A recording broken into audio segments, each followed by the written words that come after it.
We took it. This Knight of Wands. This Knight of Wands keeps coming out. He's at the bottom of the deck before. So first it was the Knight of Wands and the Death card at the cut, and then it was the Knight of Wands and the Three of Wands. So something about the things that we desire changing and the way that we go about them changing. Hi. I didn't even say hello.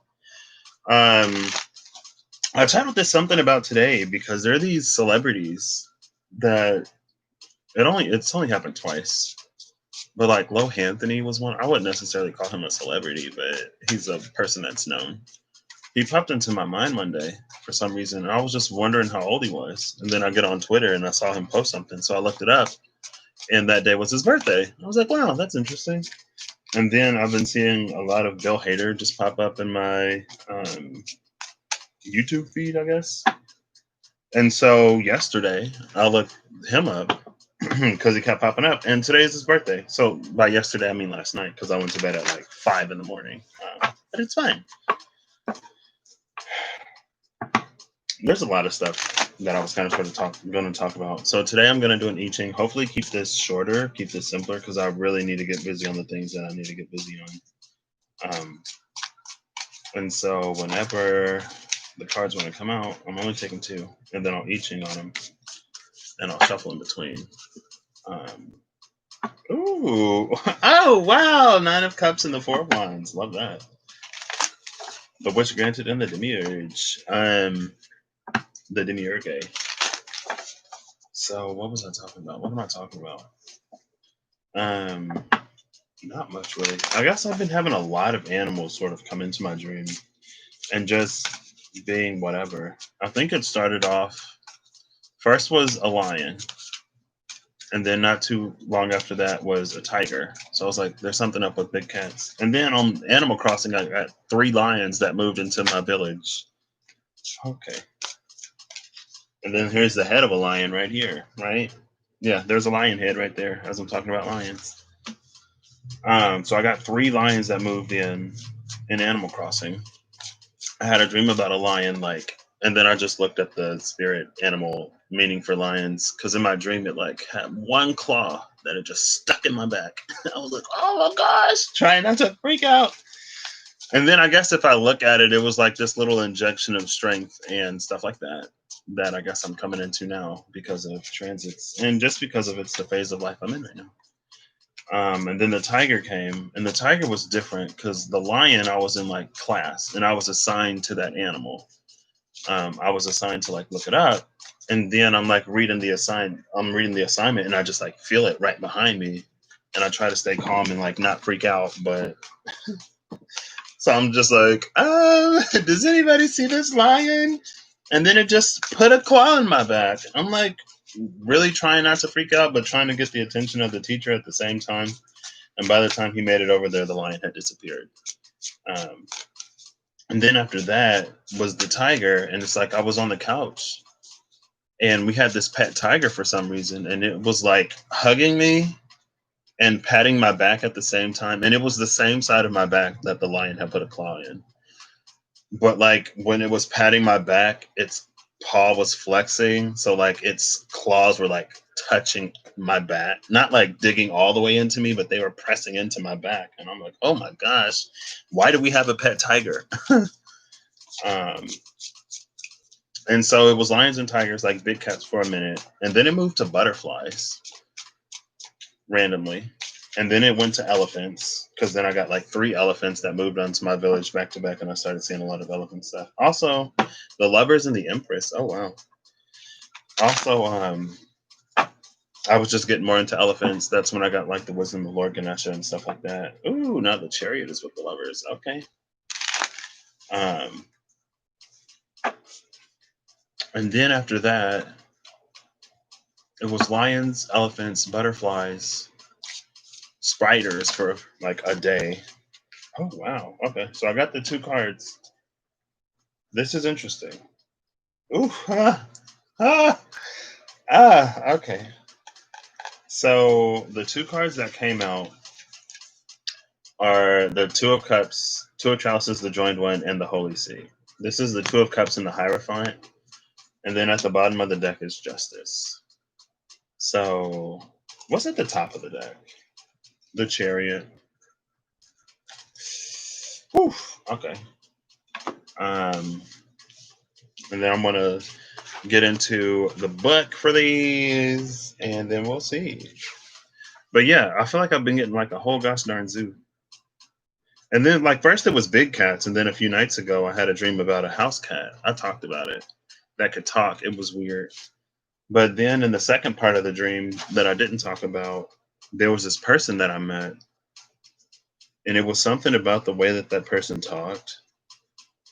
And it was weird because in the dream I was like, wait, were you that house cat that I was talking to?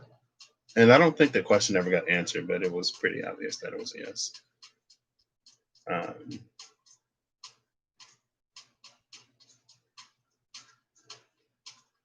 and I think that's it. What other animals? I feel like there was another one. I never really like looked in it. I've never really looked into any of it. I was just like, oh, I'm seeing lots of lions and I'm dreaming about tigers now. Like, what's this about? Oh, like now all these butterfly messages are coming out. Spiders? Oof. Elephants? Okay. It's like the whole gosh darn zoo. So I'm looking at the Two of Chalices right now, or I'm trying to find it. I think the Caduceus is also in here. Yeah, which is also Kundalini energy. So this is Mercurial with the Caduceus. I believe Mercury is the Caduceus. I'm pretty sure he is. They also put it on like hospitals and stuff. So that's healing. Here we go. Two of Chalices, the joined one. Oof, gotta flip the colors back. I forgot. Sorry. Two of Chalices, the joined one. Upright, this is. So the angel is Shemefarash or whatever. No disrespect. So this is Nelkael, and the ruling angel is Zaphkiel. The Caduceus of Hermes, so yeah, it is Mercury. The Caduceus of Hermes features a lion's head, angel wings, and a rod upon which two serpents are intertwined. 16 visible rays of sunlight emanate from the lion's head. 16 is the number of true love, perfected love blessed by the divine. Four rays can be inferred behind the angel wings, the unseen presence of God's love. Did not know that 16 was the number of perfected love. You learn something new every day, right? From the serpent's open mouths, holy water, which is the Ace of Cups, holy water pours forth into two chalices below. Visualize the water tinged with a pale, brilliant light. Each chalice features a crescent moon reminiscent of the Sphinxes and the chariot. Top of the deck was the chariot. Okay. I've been talking about Sphinxes lately too.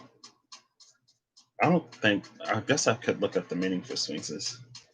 Um, From the surface of the mouth, the two sphinxes and the chariot. Between the chalices is a triangle, the elemental glyph for water.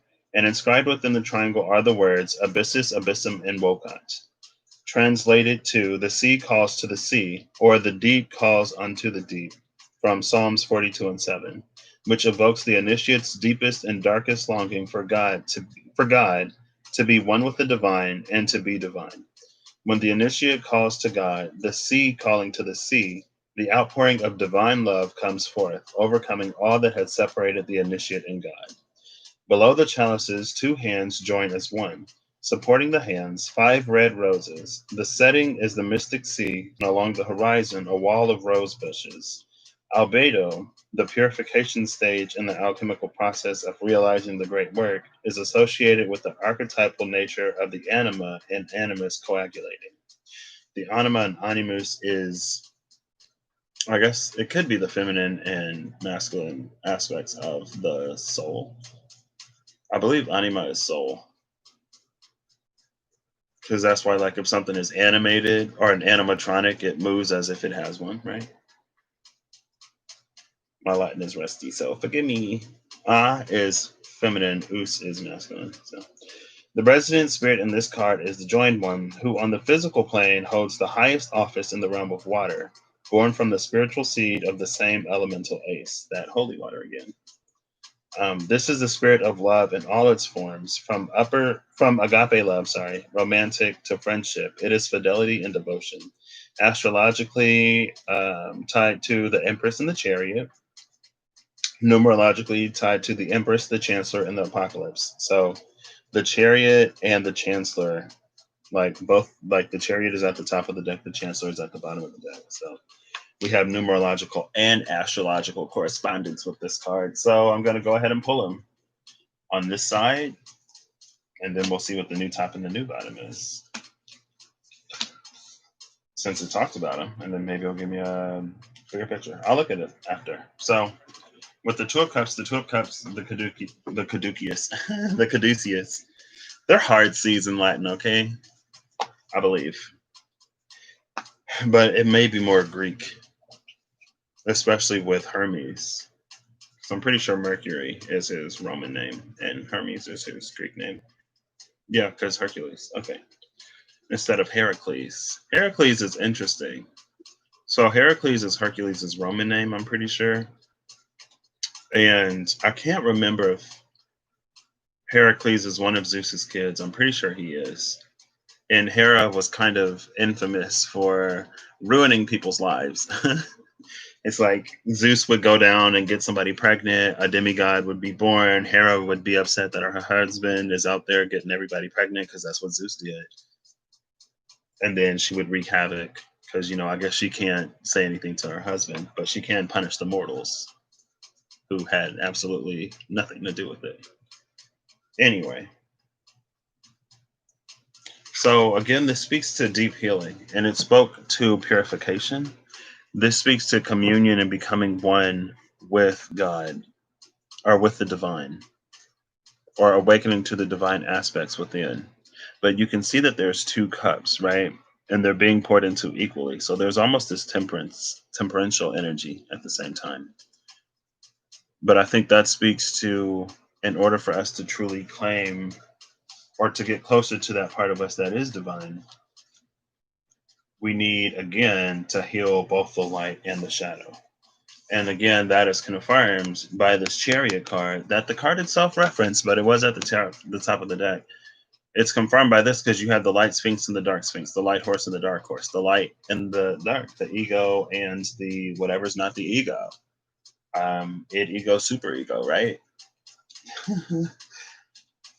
But it's to have all of that filled and healed to move forward appropriately. And then that's why we have this justice card here as well. Justice speaking to the balance between the two, and justice also speaking to realizing and understanding that each is necessary in measure, and that to be without one is to be incomplete. And the divine, it's like it's whole.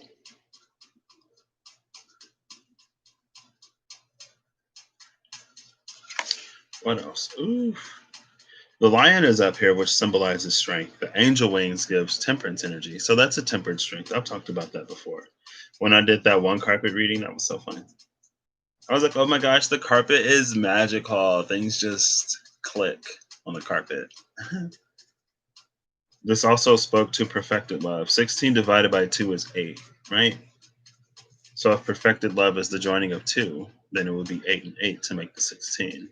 But 16 is a 7. 7 is a spiritual number, and 8 is a number of abundance. So that's spirituality tied, or abundance tied to spirituality, which again would be that, or that would be one of the things that results from that union of these forces within oneself. We have 5 roses. Roses have thorns. 5 is a number of change, right? And so it's like as we ascend the stalk of the rose, we're going to encounter a few thorns before we get to the petals. And it's important for us to accept the petals as part of the rose, just as it's important for us to accept the darkness as part of the light. So too is the light part of the darkness. You can't have one without the other. I mean, you could, but we can't have one without the other. And then it would still be there, You just may be further removed from it. But if you're standing right there, then there would still be a shadow. And it's almost that feeling of like, if you observe something, it changes. How quantumly, like the fact that you are looking at something means that it is behaving outside of its natural state. And I say that because it's like, let's say you have this source of light that is extremely bright. It's so bright that there is no shadow within 5 miles, let's say. It's that bright. But if you come to the light to observe it, like you coming to that light brings shadow because behind you, it's right there. Now, if you weren't there, we'd have this 5 mile radius of nothing but light. But since that's the part that we're going to, since that's the point we're trying to reach, it's important for us to again accept the fact that as you get closer to a source of light, the shadow gets even bigger. And so to fear the shadow, or to have a weak shadow, or to have a diminished, or what's the word for somebody or something that has like no impulse control, so they just like ruin everything.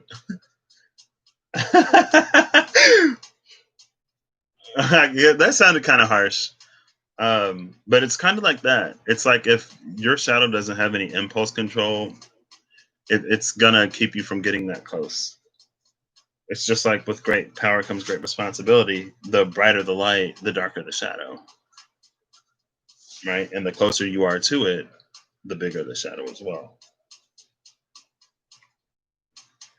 And so there's this need to join hands with ourselves before we can join hands with anyone else, before we can join hands with um,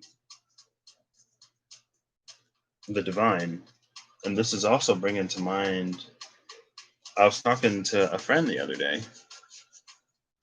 about how everything is the sun, but it's not the sun, but it is the sun. Like literally everything is the sun.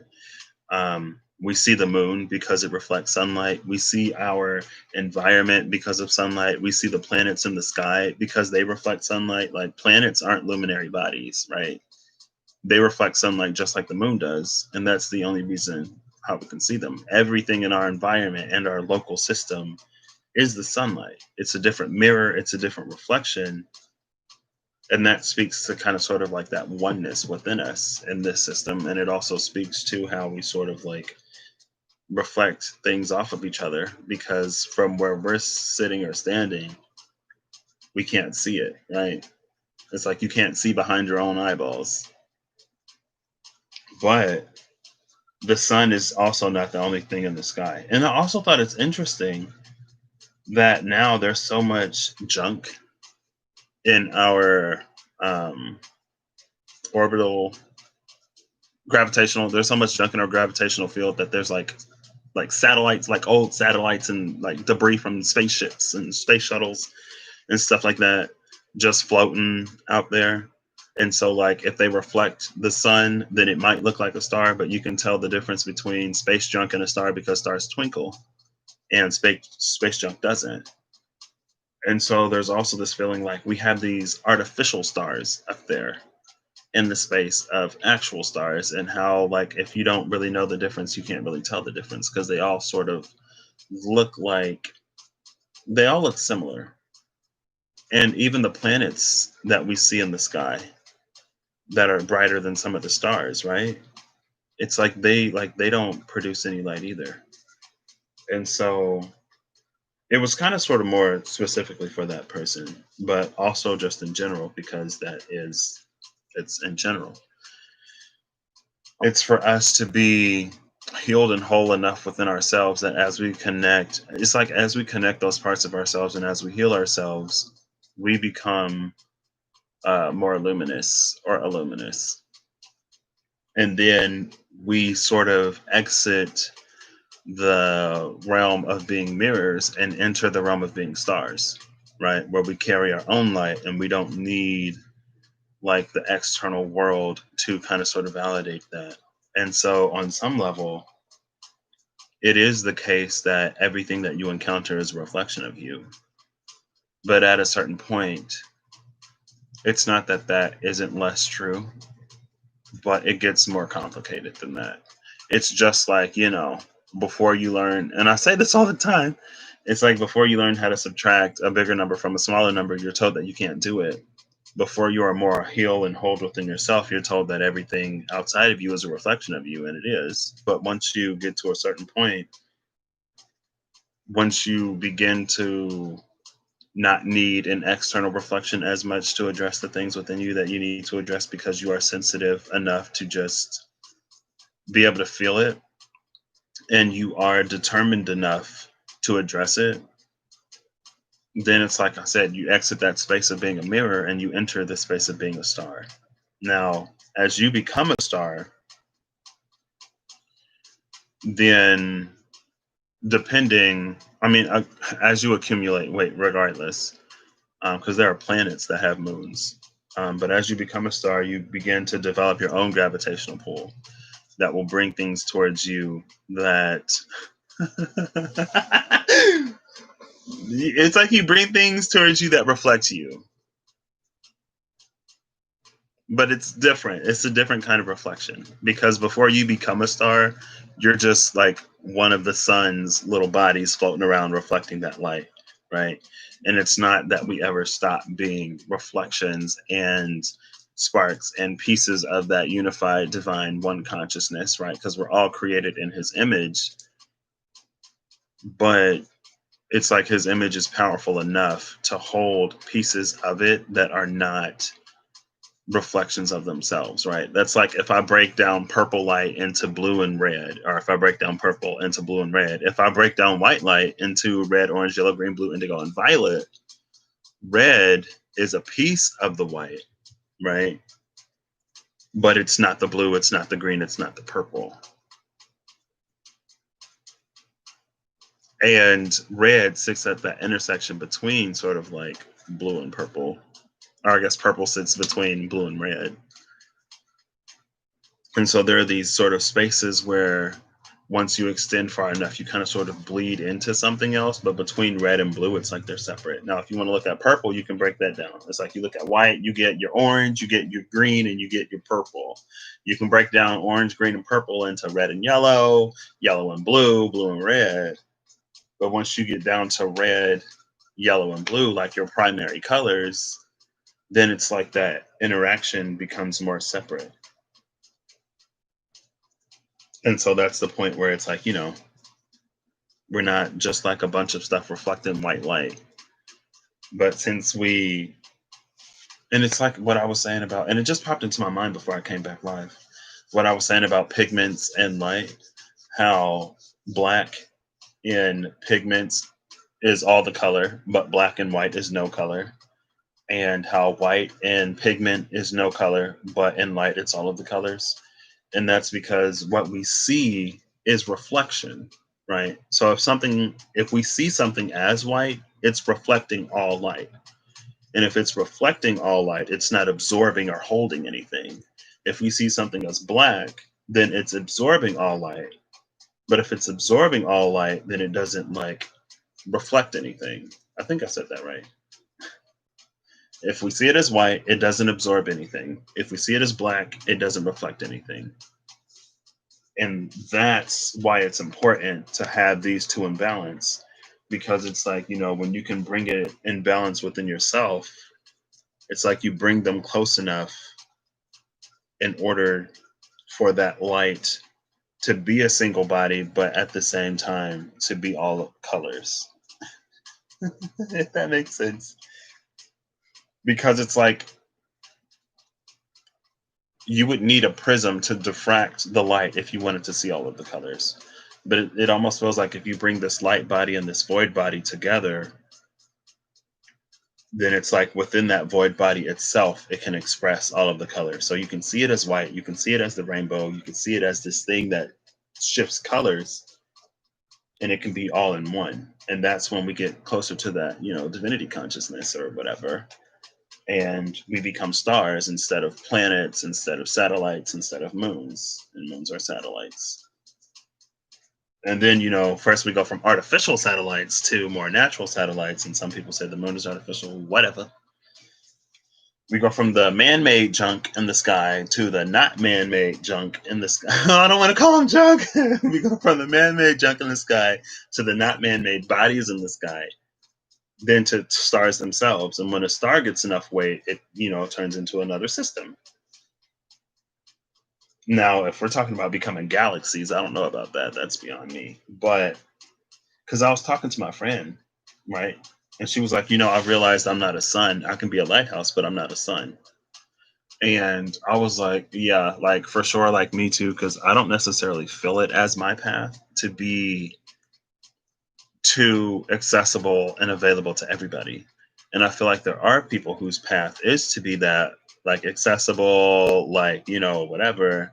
Now, I've been led to like drop information in the description boxes, like if by chance someone wanted to get me something, donate, or reach out to me, not expecting anyone to, but it came to me to do it. So I was like, I'm not gonna not do it. So regardless of what happens, I've done what it came to me to do. But yeah, I don't think it's my path to be like for everybody, because I'm not for everybody. Because honestly, I don't have the patience within me. I do have the patience within me to do that, but I don't have the desire. Now, if it ends up being a case where, that becomes more of my thing, then I'm not going to fight it anymore, even though there was a point in time where I used to. But she was like, and I was like, there are some people who can be sons, but I feel like I'm more of a lighthouse. Like, I'll show you a perspective, I'll reveal my perspective, reveal some information to you, but it's not my job to coerce or encourage strongly someone down a path just because I can maybe feel it or see it a little bit, and just because I can tell that, hey, Clarinda, hello. I'm just on here rambling and ranting. Well, not really, but I am. Um, but like, just because I can maybe glean or see someone's path a little bit doesn't mean that it's up to me to ensure that they go down that path, because that's not my job. It's fine. I mean, aren't you supposed to be in the bed right now? Aren't you supposed to be? Oh, is it 2:22? It's 2:22, Clarinda. Thank you, Clarinda, for the sync. I've been seeing 2:22 a lot lately. 2:22 and 5:55. And it's like, how, like, when you get them, you just like randomly look at the clock and it's like, oh, it's 2:22. Or it's like, I'll be watching something and then I'll finish the video and I'll look at the time and it's like 5:55. I'm like, wow, those two I've been seeing a lot lately, 2:22 and 5:55. Um, the 5:55 makes sense. You are okay. So go to bed. I mean, I appreciate you for being here, but you should get some rest. Um, what was I talking about? What was I talking about? Plus a lot of 444. I've seen a few 444s lately. Excuse me. I've seen a few of those. There was a period of time where I was seeing them a little more heavily, but it's like the 444s are dying down a little bit. The 222s are picking up. The 555s are picking up. I've seen like a 333 here and there. 1111 comes. 1212. I've been seeing a little bit more than 1111 because I'll look at the clock at like 1112, or it'll be like 1109, and then I'll turn my eye away and then I'll look back and it's like 1113. But then I'll catch the 1212 after that. So don't know what that's about, but even on your speedometer, I don't have a speedometer, but I've been kind of, because I was at the store and I saw something. I was like, huh. But now I guess I kind of sort of like, I can understand why I'm starting to see them a little bit more. Angel messages. They say to look around when you see them or think about what you were thinking. A lot of times I don't even know what I'm thinking. Sometimes I see it, I'm just like, oh, it's 2:22. Cool. Oh, it's 11:11. Interesting. Oh, it's 5:55. All right. It's like I don't really do anything with it. I don't even like. I haven't really wished on 11:11 or anything in a minute. Um, and it's kind of sort of partly because it's not that I don't want for anything, but everything that I want, I have access to. And it's not that I necessarily have it, but I already like it's already been put on my path to obtain it. So I don't necessarily need to wish for it anymore. Um, and I don't know. I just see it and it doesn't even pop into my mind. But anyway, so there's the thing about the light and the dark and the self, artificial versus more natural satellites and bodies, becoming a star. She said, yeah, okay.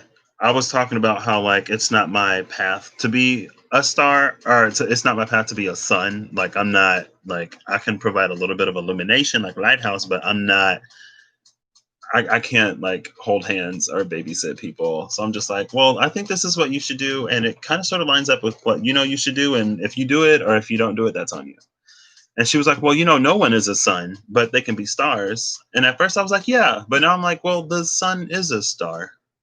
It's just closer, right? The sun isn't even the brightest star in our galaxy, I'm pretty sure, but it's the closest, so it looks like it, right?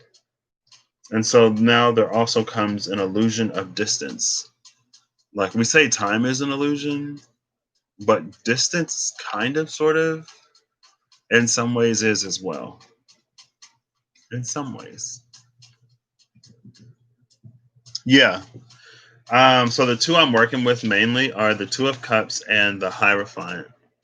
The Two of Chalices joined one in the Holy See. And then at the top of the deck was the Chariot, and at the bottom of the deck was the Chancellor, which is Justice. And this card spoke to the Chariot in its meaning, and it's numerologically tied to Justice because it's a two. And so I just pulled all these, and so I'm talking about the Two of Cups and how, in order for us to reach more to that level of divinity, it requires for us to integrate both the light and the shadow within us. And like the closer you get to the light, the larger the shadow. And so even if there is this light that doesn't cast a shadow for a wide radius because of its brilliance, when you get closer to it, you're introducing shadow as you approach that light. And so it's important for us to have our shadow sort of, it's more in good relation than it is for it to be under control, right? Because it's like, how do you cage darkness? You can't. And then it becomes this like this it's like there are these shows where it's like people will fall into their shadow and it's like they're just like falling into the darkness and falling. It's like bottomless. Um Someone getting married. We're not. See, we're going. All right, that was the initial. I was like, ooh, the Two of Cups and the Hierophant came out with Justice and the Chariot at the top and bottom of the deck. Like what? But then I read this and it talked about more so the divine. And with the Caduceus, it also speaks to healing. Hermes, Gemini, Mercury, Gemini, North Node. Mercury is in Cancer now. This is actually a Cancerian card. What is this? Wow, this is Venus in Cancer. Okay. That's where the Empress comes from. I was like, how is this tied to the Empress? But it's Venus in Cancer. Yeah. And so, like, but it goes beyond knowing it. Because just like to know the shadow enough is just like, that's like step one. Eventually, we want to, because like the Chariot is here. And the Chariot is about working with your shadow. It's about your light side and your dark side coming to a common goal to move you forward, right? That's why it's typically depicted as the light horse and the dark horse. So, like, just to know your shadow, to just see it, it's like that does something, but that doesn't get you to where you need to be. And they're also like, honestly, it comes with a great deal of kind of sort of responsibility. In some ways, it comes with a great deal of responsibility and self realization,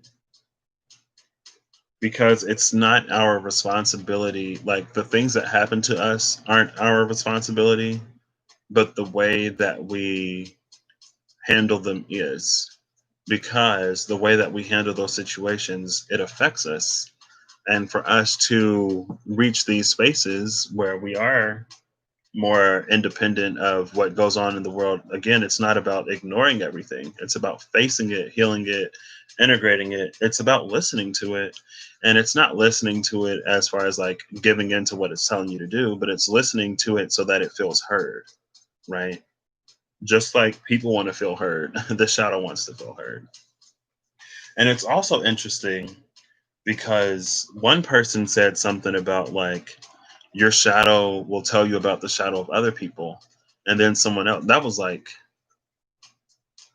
a month ago. And then more recently, I heard somebody else say that. So, like, your shadow was telling you what this person's shadow was like doing or whatever. And it's kind of sort of true. Um, I mean, like, on a less whatever level, it just comes to like when you begin to learn a person or know a person, you learn their light and you learn their shadow. You learn their strengths and you learn their weaknesses. And again, like, the shadow isn't always a weakness, but it's easy for it to be. But this is about sort of like working with them, right? Because justice is here as well. So, like, it's not to go like crazy. Like, the Ice Queen came out yesterday, um, and it was like, know your light, know your dark, but choose light, right? And it's almost like by choosing light, you can. It's like by positioning the light, you can carve the shadow. It's just like shadow puppets, right? It's kind of like that. But so yeah, that's all of this over here. This is all about us coming into that, because again, it's like as above, so below. It's like to come into that space with someone else, first you must come into that space yourself. And then to come into that space on a more collective level, again, we have to come into that space on individual levels. But the thing about reality and the collective shared experience is that enough people have to be doing it in order for that to be the case. Like, we're not islands, right? We're not one man universes. It's like we are, but we're not. We have to interact with each other. And so again, that's the spark, that's the part, the space where you begin to exit merely being a reflection of someone else and you come into your own light where you can be a star, right? And so I feel like there are a lot of kind of sort of light workers. People would call themselves light bearers, light warriors, light whatever. But if you can't more fully integrate your own shadow, you're going to be a reflection. Your capacity to bear light is limited by your capacity to manage your shadow. And again, it's like ignoring it and pretending like it's not there or shoving it aside isn't going to get you there. It's like you'll get somewhere, but you're not going to get as far, right? Because I mean, like, this is the chariot. Like, they're both there. So if you want actual movement, like, you gotta go the extra mile. Don't quit halfway. And so that's all of this. And I guess I'll do the I Ching on the chariot and the chancellor to kind of sort of see what that's about. It's 2:33 here, which means it's 3:33 Eastern. So if you know Eastern, buddy. Also,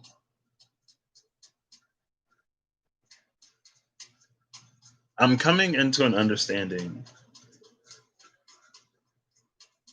of who I am. And I know this is like such a weird break, but I was gonna like, oh, now it's 2:34. I'll show it. Okay. See, there it's 2:34. If that means something for you, do something with it. Or 4:32 in the reflection. But it's like I feel like there are these things that I'm discovering about myself, and it's interesting because it's like it's who I am, but it's not who I am. And by that I mean, like, it's part of my field, it's part of my aura, but it's not necessarily like my prime functionality, if that makes any sense. Um, and I'm trying to like learn to leverage it in a way that's not super like personal gainy. Oh, that's not super personal gainy, and that's not like taking advantage of abilities. And I feel like part of me is like, or part of me was along the mindset of like, for me to try to use this for myself would be for me to take advantage of whatever gifts I have. But it's almost less of a gift and more of just like part of my nature, if that makes any sense. Like, we wouldn't say that a bird's ability to fly is a gift. We wouldn't say that a fish's ability to swim is a gift. But if there are birds or fish that do certain things or specific things that other birds and fish don't, then that would be a gift. Like, pretty much all fish swim. And that's what I was talking about. Because I was like, where was I going with the whole spider thing yesterday on Animal Crossing? Because I turned in, you feel the same, yeah. Because I turned in a seahorse, and he was like, seahorses are fish. Seahorses are kind of tragic because they have like one little fin on their back and it's super tiny, so they're really bad swimmers. And in order for them to survive, they just like they use their tail to latch onto stuff so that they don't get swept up in the current. And it's kind of sort of like starfish vibes, how they'll stick to rocks so they don't get washed up in the current. And I think I brought that up yesterday because it's almost like, because I was talking about how there's this current of change, or that's where I was going to go. There's this current of change. And I feel like the reason why a lot of people are feeling more confused or a lot of people are feeling more lost, it's because it's for us to be in the world, but not of the world. It's for us to be in the current, but not like in the current, like riding the wave instead of like being debris that the wave is moving, right? Like surfing on top instead of being stuck in the middle and just being carried with it.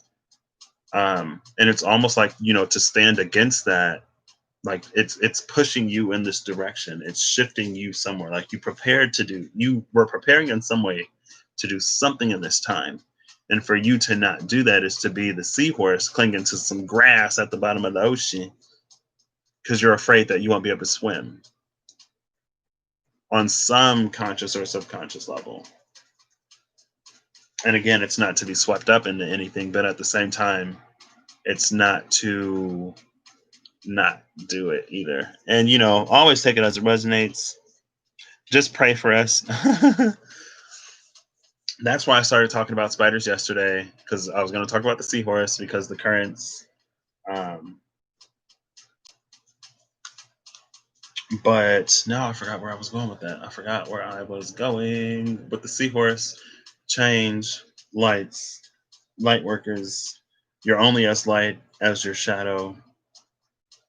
Oh yeah, because I was talking about how there are like things that it's like things that happen around me that aren't necessarily me. It's just like a side effect of me being in a place. Um, and so part of that is kind of sort of like good fortune. And at first, I kind of sort of did it a little bit. Like the first time I did it more intentionally was interesting. But I don't know if it's the Jupiter in my chart or if it's the Pisces in me that is tied to that Jupiter. But I feel like there's this air of fortune. It's like, I feel like, call me crazy. I'm going to speak my truth. I feel like I have an ability to influence fortune. And I would never influence fortune for the worst. And it's never even come to my mind. Um, I don't know if I would be able to do it because, like, I don't do that. Like, I'm just like, I hope you have a good life. Bye. I'm never like, oh, I hope this person does whatever. Um, yeah, well, it's like it's not really a part of me and it's not really a gift. It's just like a side effect. And I guess it's like it is a part of me, but it's like on the outside of who I am, right? It's like if I put an ice cube, if I bring like a block of ice here, the ice just naturally cools the air around it. It doesn't necessarily try to. You know what I mean? It's kind of sort of that, where it's like it's a part of the aura, but it's not in the body. It's kind of like a side effect. Um, but I feel like I have this ability to influence fortune. And the first time I did it consciously was interesting because I guess I'll talk about it without talking about it. It was probably in December, like early December, and I was in a place on the internet, and there was this person that asked a question about her finances. And the answer that she got was that she wouldn't get her finances in time. And something with like it didn't sit right with something within me. So then I was like, no, like she's gonna get this. And it's like whenever you do something without consciously doing it, just like when I found out that on some level I innately know how to balance the energies within other people because like I was kind of sort of put on the spot and there was this like voice in my head that was just like calm down, breathe, clear your mind, and it was like focus without focusing. And instead of being like, what does it mean to focus without focusing? I just like knew what to do. And then stuff started to move. I was like, oh my gosh. So it's kind of sort of that. And then the person talks to me later that night and they're like, I had, and again, like it could be coincidental, it could not be. The person later that night, she was like, I had a feeling to check to see if my money would be there, and it's there. And I was like, oh my gosh, like even though she was just told it wouldn't be there. Um, I was like, oh my gosh, like really? And like I kind of sort of wasn't surprised because again, and a lot of times for me, it comes with this knowing. And it's difficult for me to like direct a knowing. Sometimes I just like know things. And so if things aren't going according to what I know, then like there's this part of me that's able to influence fortune in some way. And I guess I did it for myself when I got a place to live, but I just knew that it would be there. And so when I was encountered with resistance, I said like it's just like no, like so like it's a part of me, but I guess it is, but it's not. And there have been these other times where I feel like hasn't necessarily been as conscious, but it also happened again recently, more recently in my personal life, where it seemed like something would be extremely unlikely. And I was just like, you know what? I think this person deserves a break. So let's intervene a little bit, right? And it ended up working out. I don't know why I'm talking about this, but it's just something I guess I'm beginning to notice. And I feel like my own fortune is whatever. But again, I guess it goes back to yesterday when the Son of Wands came out after that Emperor. It's about, again, not getting lost in the material. And so that's why a part of me was like, I don't even want to try necessarily. It feels like it wouldn't be a good idea. But now another part of me is like, all things in like good measure. And so it's not to do anything in excess, but it may be part of the lesson of sovereignty that I'm coming into. I don't know. We'll see. We'll see how it all works out. And then like there are other things that are kind of sort of more me, but just like, it just happens. And I guess I kind of sort of did it last year too. And kind of sort of before that, but not really. There's just like this I feel like there's this air of good fortune that kind of follows me, but it hits people in my life more than it hits me. So it's like everyone else begins to like flourish and grow. And then I'm just kind of sort of like here. um, so yeah. And it's also interesting to know like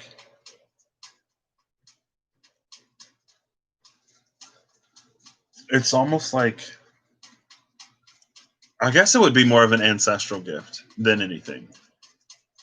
Um, or it kind of like it's like how sometimes you'll have like a generational curse. It almost feels like a generational gift. Like because this is the functionality and the role that my mother and my mother's mother and her mother and so many people before them, since these are the roles that they've always kind of sort of had in other people's lives, it became a gift that just more naturally manifests from me, maybe because of everything that they've already put in. But it's kind of Rumpelstiltskin-y, where it's like, you can spin straw into gold for other people, but you can't spin straw into gold for yourself. And so then it also comes like it's a gift that then comes with a challenge. And that challenge being in the realm of self love and self worth when it comes to putting yourself or giving to yourself just as much as you would give to anyone else. And so it almost becomes, instead of like, I don't know if I can or I don't know if I should do this for myself, it almost becomes more of a like, and it's a very sort of jarring realization to reach, but it almost becomes more of like, I don't know if I care about myself enough to do this. I don't know if I think I'm worthy enough to do this. Like, it's easier for me to do it for other people because I go like I do more for other people. I go harder, I go further, faster, stronger for other people than I do for myself. And so that was part of one of the many great lessons I've learned in the past 3 months almost. Um, and part of me is like, it's been long enough. I don't like, honestly, I feel like I go through these like vanishing ego periods where it's like, I don't really want anything.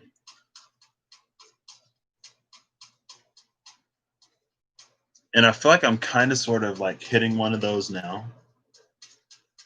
And like, oops, gotta get some water. Sorry. And so, like, I'm kind of sort of like not freaking out, but like, there are some things that I don't want to not care about right now.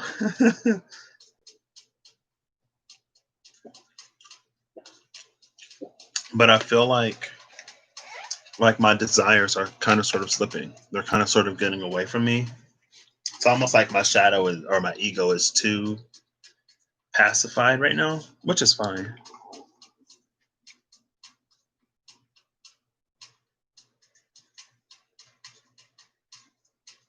You're coming to that realizations today.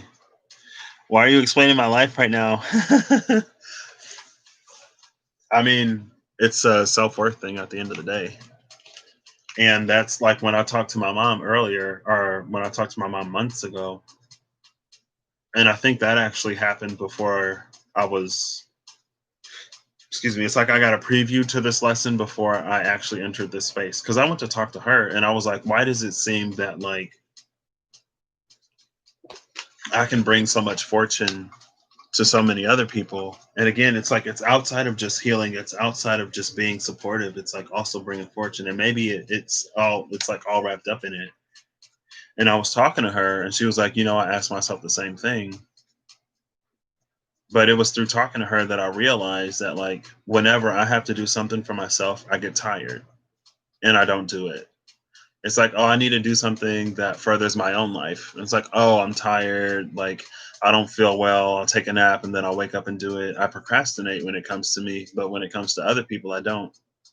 And so then it's like, how does that behavior reflect what you think of yourself when it comes to what you're willing to do for you to make sure you succeed as much as you do for other people? And so then after that, I reached this spot where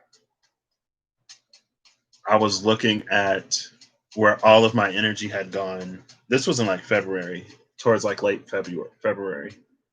Um, it was like I was looking at where all of my energy had gone for the past several months, when it comes to other people.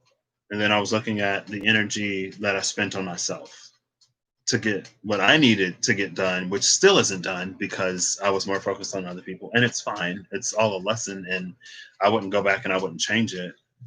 Um, but I did kind of sort of feel some type of way because I was like, wow, like I've really been doing all of this for like all of these people. And so whenever I was encountered with anything, especially towards the end of February, going into the beginning of March, it was like whenever I was encountered with anything that would,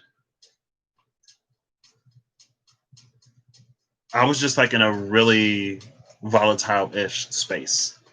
Cause it's like I've really dedicated like all of this time and energy and effort to like other people. And I haven't given anything to myself. And the things that I need to finish, like they could have been done and I could have been on to the next phase of my life. But because I chose to do that, I'm not here. Or because I chose to do that, I am here, I'm not there. And again, it's like at that same time, it's like consciously knowing that like those were my choices. So I'm not going to hold anything against other people. But at the same time, moving forward, I need to make sure that I'm giving to myself. And so whenever I encountered a situation that started to drain too much, or not drain too much, excuse me, because it's not really draining, but it's still an allocation, right? It's like if I have 100% battery and only 24 hours in a day, like if I still have charge, like if my phone isn't dead by the end of the day, it's not a battery issue. It's a time management issue, right? It's like it's more a mismanagement of time than a draining of energy. Um, but then it also calls into question like the need for like boundaries and stuff like that. So yeah, oops, yeah. So it plays out in many aspects, in many ways.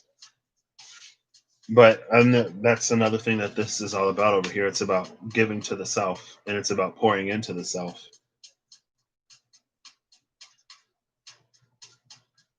Why am I talking about this? I don't know. Because it's about being a star, I guess.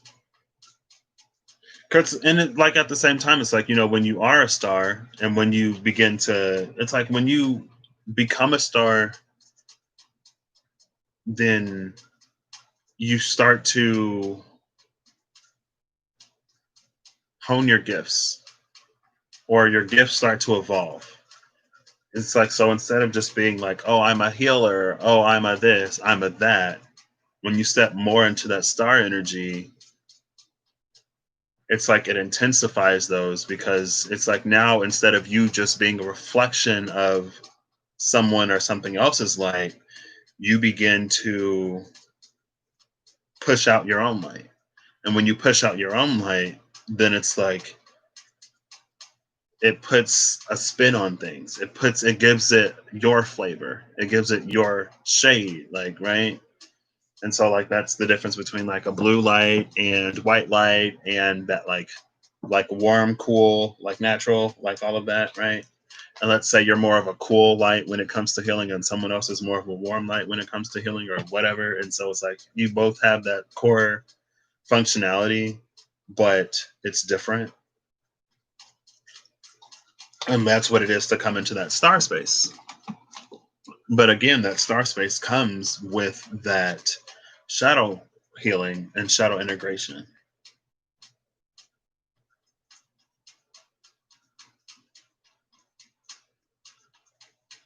So yeah, I think that's all of that. But I feel like that's a perfect-ish segue into this Holy Sea energy.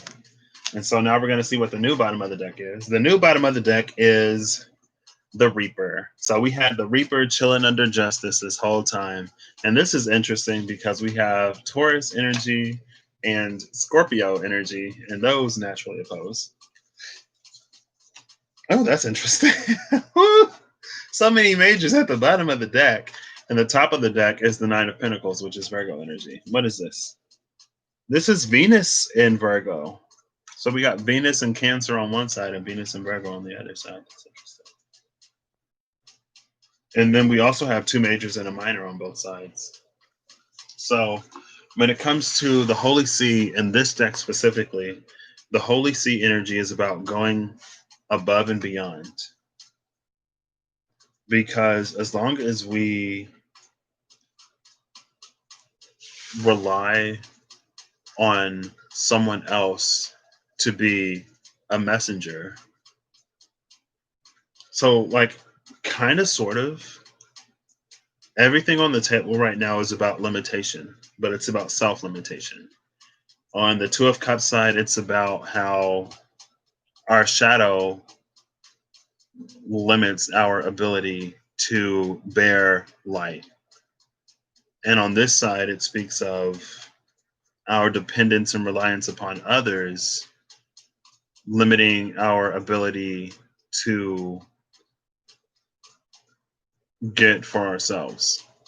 And so that's why, like, kind of sort of low key, like, there are a lot of people who I don't too much watch anymore. And it's not because, or like, whenever I'm like, I get something, like, I don't necessarily always dig into it because I'm being called more to like find it myself. And then it's like, as I'm in this space of being more intentional about finding things within myself, then it's like, if ever something comes to my attention, I'm like, oh, okay, yeah, like that makes sense because XYZ. Or like, yeah, like I kind of already knew this. Or like, and that's the thing about the sun. And that's what I was talking to with my friend at the same time. Cause it was like, before you reach that space of more personal integration, you're kind of sort of stuck. Like, you can't really be a star, right? Now you can be a light, but the light that you are is just a reflection of something else's light, right? Like, you can be a mirror, you can be a reflective surface, but you have to do all of that to become a star, to become a light within yourself. And so it's like, you could be the brightest thing in the sky at that time, but at the same time, you could be a piece of space junk that got launched up there that it's not even being used or utilized anymore. It's like you're outdated. Like, why don't you upgrade, right? Some people get complacent in it, though, especially if they find a certain amount of success with it. But then when that begins to shift and move and change, maybe because the angles of incidents changes, or because it's like more and more, it's just like how, in the beginning of like space launches and satellites and stuff like that, there were a few pieces of space junk in the sky. So, but like now there's so much stuff up there that we don't even really know how to get down or to get out, that it's kind of sort of like we're stuck with it, right? And so it's like you become less and less luminous because there's more and more space junk up there as time accumulates. And that's why I feel like it's important. Like, that's why it's a never ending journey of constant and continuous growth. And it's not to be complacent in it, because you may reach the point of finding out, like, you thought you were a star, but you're not even a moon. You're just like a satellite that we launched 50 years ago that we don't even use anymore and we don't too much care about. Sounds kind of harsh, but it's kind of sort of true, right? Because it's like, you could always be a light, but it's like things are dynamic, right? Everything is in motion, everything is moving, nothing is stagnant or still. Things can appear to be, and people can be, but it's like, things are constantly in movement. And so then at the same time, it's like, you get hit harder because there are these waves coming to, it's like, when you're surfing and you fall off the board, now instead of being on top of the wave, you're just in it as it's moving forward. So, but yeah, so we're in this Hierophant territory now, this holy sea, um, which is featured on the Ten of Swords, oddly enough. I should find it. I'm going to find it because I just talked about it.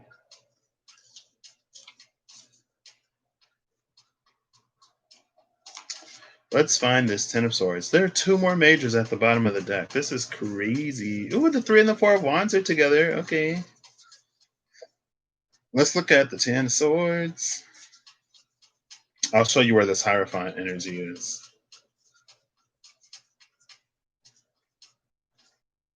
And Uranus is in Taurus right now, so that's interesting. Even though the Ten of Swords is more Gemini than Aquarius. Okay, so the Ten of Swords. Ooh, okay, I like that. I like that. The Ten of Swords is in between the Queen of Pentacles, the Ebony Shield, and the Erudite, the Hermit. So there's the Ten of Swords right there in between. And we have this feminine energy represented by Kali. Y'all know I love Kali. She is one of my favorites. She gets a bad rep, but it's like Kali was literally born to like her sole purpose was to slay like one demon. And then like she had a whole life right after that. It was like she was born to do that, but then she had to do more. So then she became this embodiment of sort of like standing against evil and being that force that, you know, you can't play patty cake with the shadow. Sometimes you gotta shine the flashlight on him, right? And so, but then it's like over time she got twisted into just being like this bloodthirsty, like kill everybody, whatever, blah blah blah type of thing. And there's so many, like, I don't think a lot of people see it, but people have so many tales. There are so many tales where it's like the things, it's like there are people who treat people a certain way. And they know that they treat people a certain way. But there's this narrative in their mind that plays against how they actually treat people. And so whenever they come into a position of those roles being, whenever that dynamic is threatened or disturbed, the truth comes out in their fear, right? And it's like no one is trying to do to you what you've done to somebody else, but your fear is once you lose that place of, like, once you lose that position to someone else, then you'll get the same treatment that you've been giving. And so the fact that you fear this said something. And I feel like it's kind of sort of like, I feel like it speaks to Kali in some way, right? It's like if there is someone who is like, and look, here's this justice energy too, right here. Justice with one sword, Kali with 11.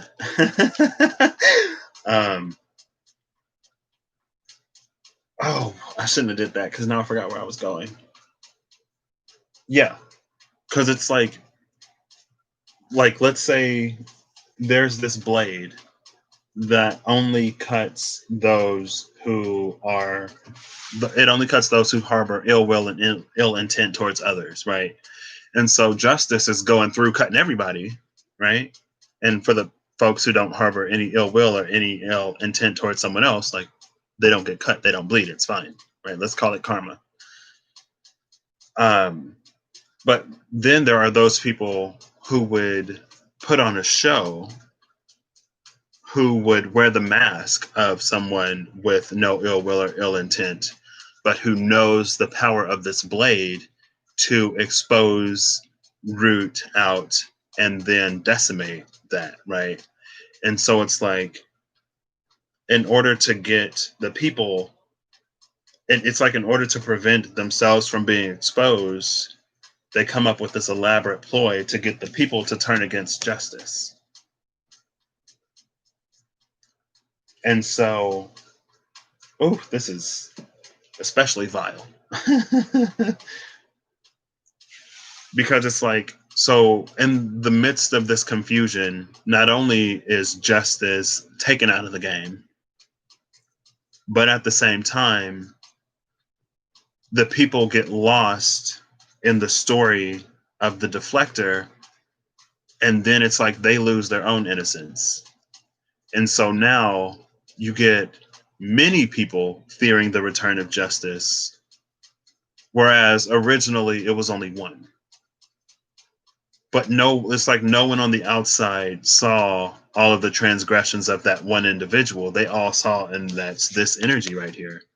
That's Holy See energy. And we ain't even got to talk about, the stuff that happens. Um, but that's this Holy See energy. And it's shadow more so than in its light. But the Holy See energy in this deck it's not all shadow, but it's a limiter. Um, but because it's like, there's this Holy See that's like, I am this holy man, blah blah blah, whatever. I am perfect. I am without flaw, without error. I am somehow not human, even though I am human, and we all are unperfect, imperfect, and flawed. But I, as whatever, am without flaw. And people buy into it. And then it's like, again, it's that position that they then turn the people against justice. But it's like, as the people turn against, it's kind of sort of very Little Nicky. If you've ever seen Little Nicky, it's one of my favorite movies. It's like a good Adam Sandler movie. I think her name is Patricia Arquette. She was in it. That one dude was in it, like in like 2 or 3 scenes. Um, a whole bunch of other people are in it that I don't know. Like there are these two dudes that look like DX, like Triple H and Shawn Michaels. I think that's it. We had a brief like WWE Raw phase in this house that was kind of intense. It came out of nowhere and it left. Um, we kind of sort of go through a lot of phases in this house. But it's like you get these people in these positions that turn the people against justice. And it's like they're turning people against justice to hide themselves because they know that if her blade, like they know that if her blade touches them, they will be exposed, right? Because that's what, like, it's just like Wonder Woman's lasso of truth. If it gets on you, you got to tell the truth. And so they don't even want to be exposed to this lasso. So they're turning the people against Wonder Woman and they chase Wonder Woman out of the city. Justice has left the building. But since justice isn't here, since Wonder Woman isn't there, it's like at first these people buy into the false whatever that this one person told them. And then at the same time, over time, without the presence of that there, they begin to decay and rot on the inside. And it's not that the presence of this one thing kept them from doing everything, but it's like its presence in that space alone was enough to balance out the other force that was also there, right? But when that, oh, you can't see my hands, they're just out here, right? It's like both of those presences there was enough to keep everything kind of sort of in line. But when justice was chased out, it's like there's nothing to counterbalance this pull towards this side. And so we just fall to that one part of the pole, the polarity, right? And so maybe with North Node and Gemini, South Node and Sagittarius, it's all about rebalancing the polarity. And to rebalance the polarity, there's a lot of stuff that needs to be addressed and, addressed. Because it's like we're heavy on one side and we have 18 months to get it right. Before we move into Taurus and South Node Scorpio. So that'll be interesting. Oof. We're going to do it right and it's going to be beautiful. Um, so yeah. And that's kind of sort of the feeling with like, and I said all that because, it's like Kali was literally born to kill demons, but now we're demonizing Kali. And it's like, why are we demonizing something or someone or some energy, some entity that was born to kill demons? It's like It's like if you're watching a movie, like let's say you're watching a cheesy 90s, 80s, maybe 70s, maybe 2010s, because there was a return to cheesiness. Cheesy has always been there. So let's say there's like this cheesy vampire movie, right? And there's this one person that's always like garlic, right? Like I don't want any garlic on my pizza or in this house. Like get the garlic away from me, because that's how they all speak in the cheesy vampire movies. And it's like, and then by the end of the movie, they're like, "Oh my gosh, this person doesn't like garlic. They're a vampire." I'm like, garlic isn't bad, right? It's kind of sort of the same feeling. It's like your reaction to this says more of what's on the inside than whatever else. But again, with this, oof. Well, the Ten of Swords is now in reverse on this side. The Ten of Swords was sitting under the Reaper. I tried to pick the Reaper up, right, to show y'all this. And the card literally, like, it was sitting upright and it did this in the air. It flipped in reverse and it also went, like, backside.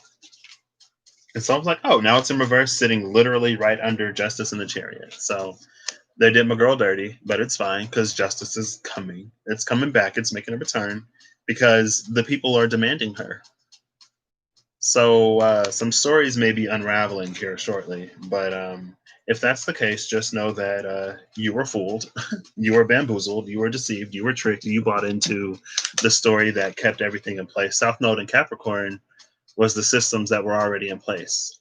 Now with South Node in Sagittarius, we're beginning to see like some of the philosophies behind that and some of the strategies, especially on large scales, because Sagittarius is very large scale energy. It's Jupiter, it's expansive. And so first we're already looking at things with this like questioning eye. And now a lot of the underlying more intangible principles that it's built upon is being called into question. First it was the actual structure and organization itself. Now it's the things that it's built upon, and it all needs to change. And we're going from Cancer North Node to Gemini North Node. So I mean, it wouldn't be the first time people didn't take advantage of an energy that was, at their disposal. Hence why history repeats itself. This was not necessarily supposed to be this long. I really need to do some work, and it's already 4:12.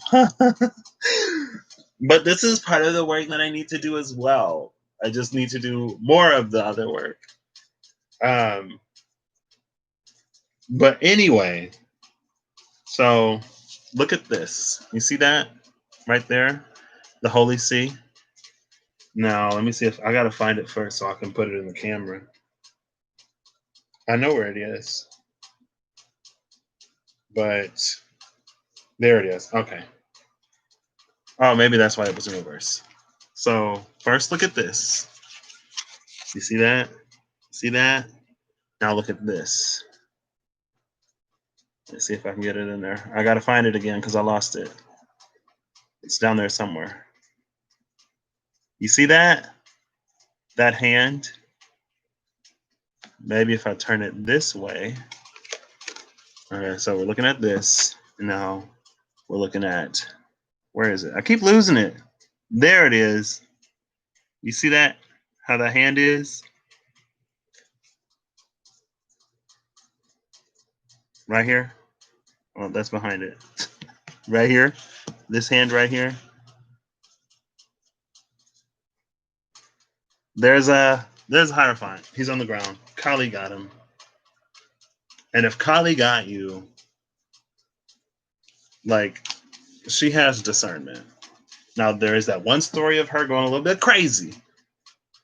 Because it's like, if you're literally born for one thing and one thing only, after you do that thing, what do you do with your life? So somebody had to go in and set her straight. But, again, everything was fine. But that's where the Hierophant is in the Ten of Swords. The Hierophant, you also see this dude in the Five of Swords. So he's in the 5 and the 10, which is interesting. But anyway, oof. I'm putting this back right on top of the 3 of Cups. I should have just left it out, but I didn't. So, I mean, long story short, this Holy See energy is all about complacency. And this complacency being evidenced by the Knight of Pentacles and the Reaper, right? It's like, oh, things are fine enough for me physically, right? It's like, they're not working hard enough. They're not doing this enough. They're not doing that enough. Nothing is wrong. It reminds me of like in Avatar: The Last Airbender when they go to Ba Sing Se, and then they're like, "There is no war in Ba Sing Se," and then the city of Ba Sing Se like literally falls apart, and then Azula comes to power somehow. But there is no war in Ba Sing Se. Okay,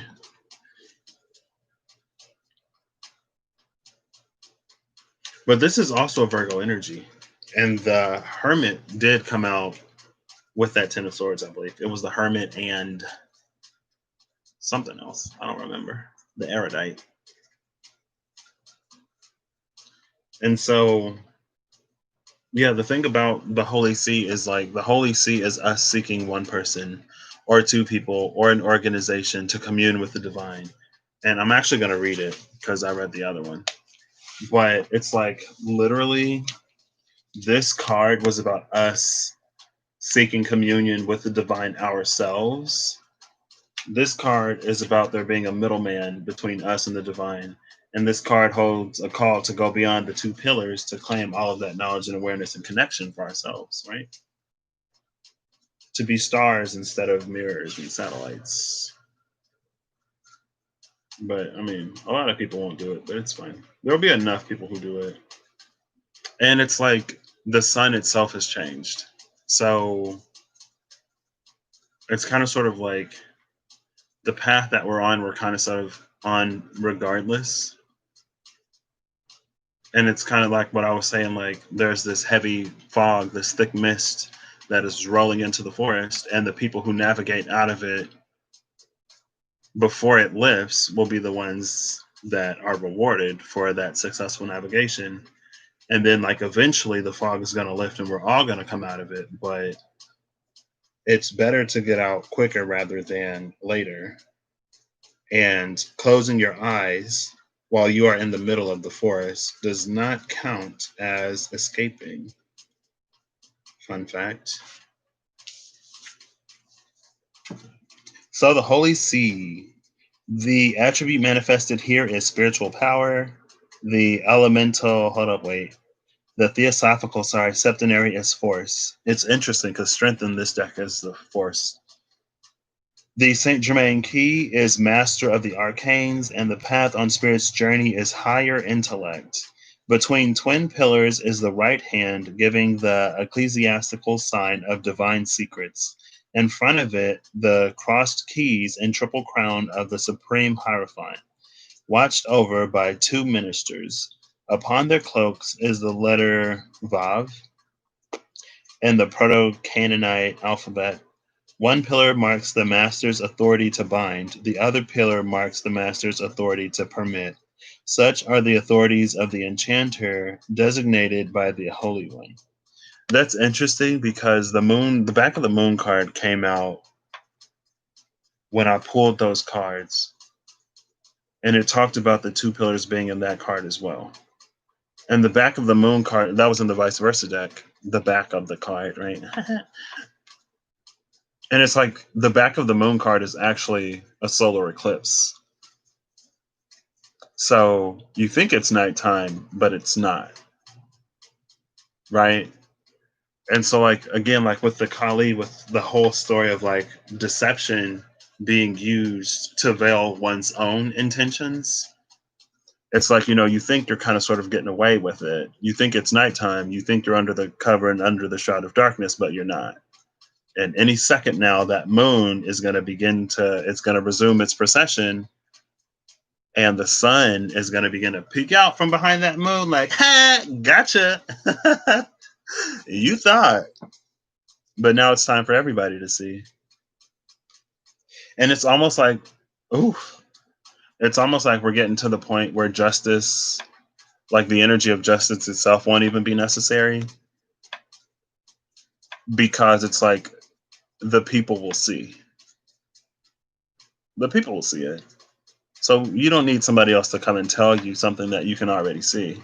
Now, the people also sort of have to get over their whole like, oh my gosh, I can't believe like we were being tricked.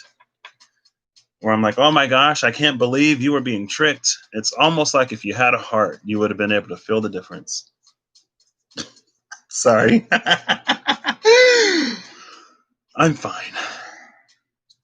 This is part of who I am, apparently. I got a lot of, well, only got one planet in Libra, but I have a lot of Libran energy in me, okay? All of my planets are fairly strongly aspected, and they're all pretty much equally aspected as well, except for my sun. My sun only has like one aspect, and it's with my Mars. My Mars has aspects, but my sun only has like one. So, you know, interesting, right? Anyway, marks the authority to bind, and the other marks the authority to permit. Permitting and binding. Like this one person has the ability to both permit and bind, like this one energy.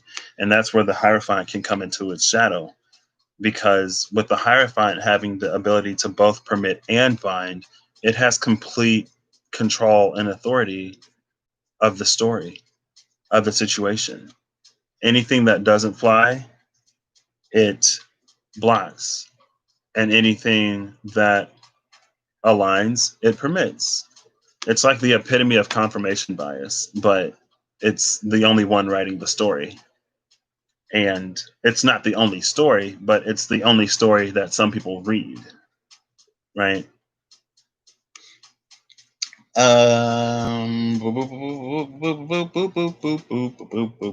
At the top of each pillar, the mystic rose, and below it, the stone relief of an elephant with a solar cross upon its head.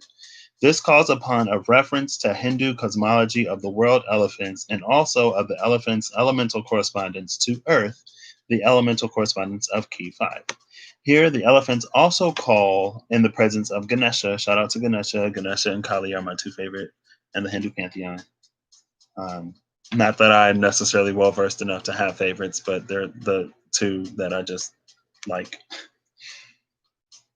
Coiled around the pillar to the hand's right, a vine of red roses. Around the pillar to the left, a vine of white lilies. Inscribed upon the triple crown, Vicarius Filii Dei, Vicar of the Son of God, in reference to Saint Peter, though by another view also denotes the Antichrist. Oof! Where the Latin phrase reduced to its Roman numeral sums up to 666. Inscribed in the red and orange halo surrounding the hand is Greek CXZ, man's number associated with the beast. Standing in the foreground is the white bull with one black horn and one gold, and sapphire eyes. Behold the powers of the divine, manifested as exoteric Orthodox doctrine.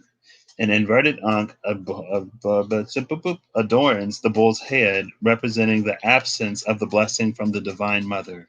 In a different light, this is also the holy bull, the beneficent bull of the Avestan scriptures.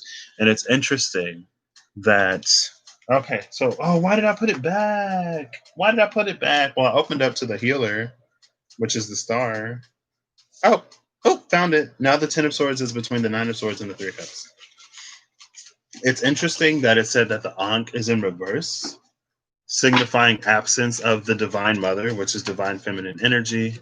And then here we have this feminine energy that has come to take out this masculine energy that is holding up, the same little, I should have just left this on the table. That's holding up the same little ecclesiastical whatever in this sign, right?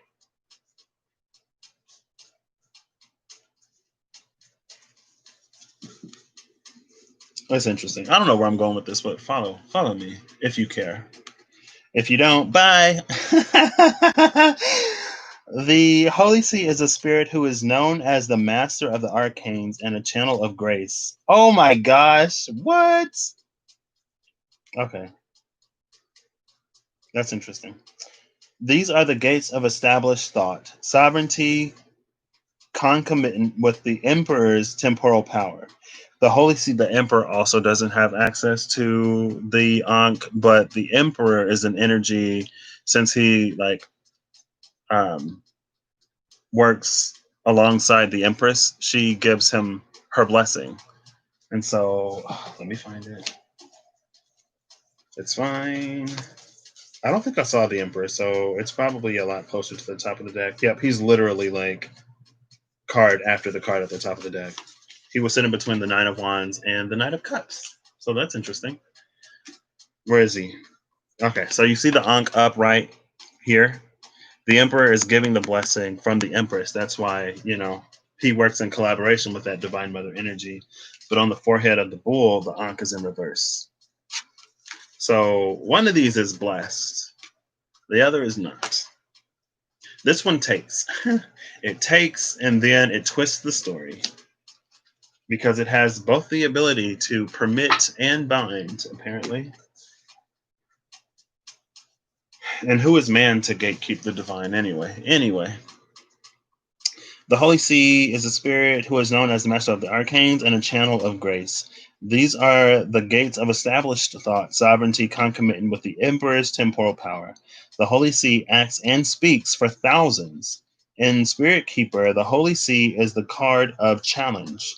Challenge authority, defeat the papal bull, and walk through beyond and to the other side of the twin pillars toward key 12, the outlaw. This is why I've been on the hangman energy lately, even though I got both Pisces and Taurus pretty strong in my chart.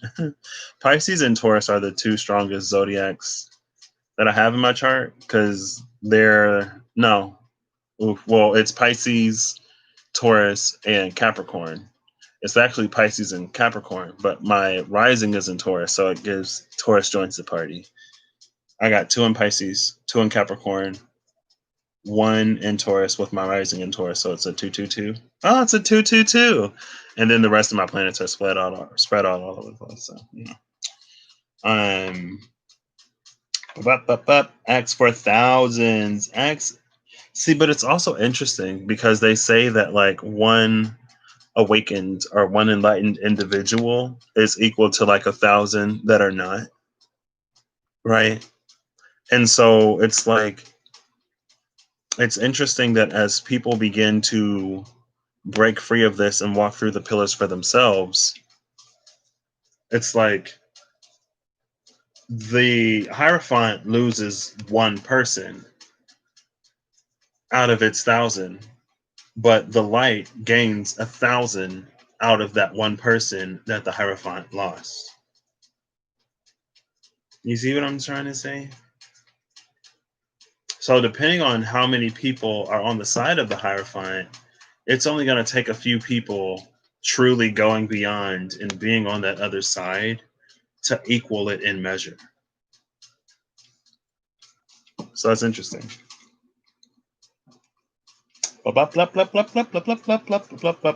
of challenge. Challenge authority, defeat the papal bull, and walk through, beyond, and to the other side of the twin pillars toward key 12, the outlaw. The counterpart to key 5, the Holy See. These 2 cards reveal the building and establishing of your inner temple so that you might commune directly and personally with the divine, no longer relying on intermediaries. At the point of key 5, the initiate must begin to open the inner ear to hear the voice of the holy guardian angel. Begin developing clairaudience. Oof. She said, begin developing clairaudience. I love it. Across many cultures, the constellation Taurus is connected to mythologies of a sacred bull. In Sumerian lore, the sacred bull is connected to Marduk, the patron god of Babylon and god of vegetation, judgment, and magic. When Gilgamesh and Enkidu killed the bull of heaven, the act was seen as defiance and a challenge against the gods. In Egypt, the sacred bull was associated with the god Apis, son of Hathor. Oh, snap! The Bronze Age Minoan civilization venerated the sacred bull, an incarnation of the great goddess. In Neolithic Cyprus, okay, a whole bunch of people like the bulls, all right? There's also a play on words here, as the bull also represents the papal bull, a public decree issued by the Catholic Pope. Okay. That's a whole bunch of stuff. But again, that's what I was saying, right?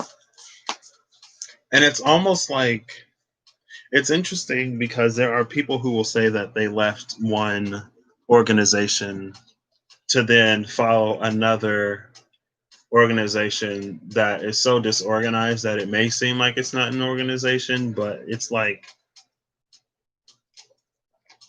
it's not good or bad. But it's like I'm seeing it's like everybody is connected to everybody on here. And honestly,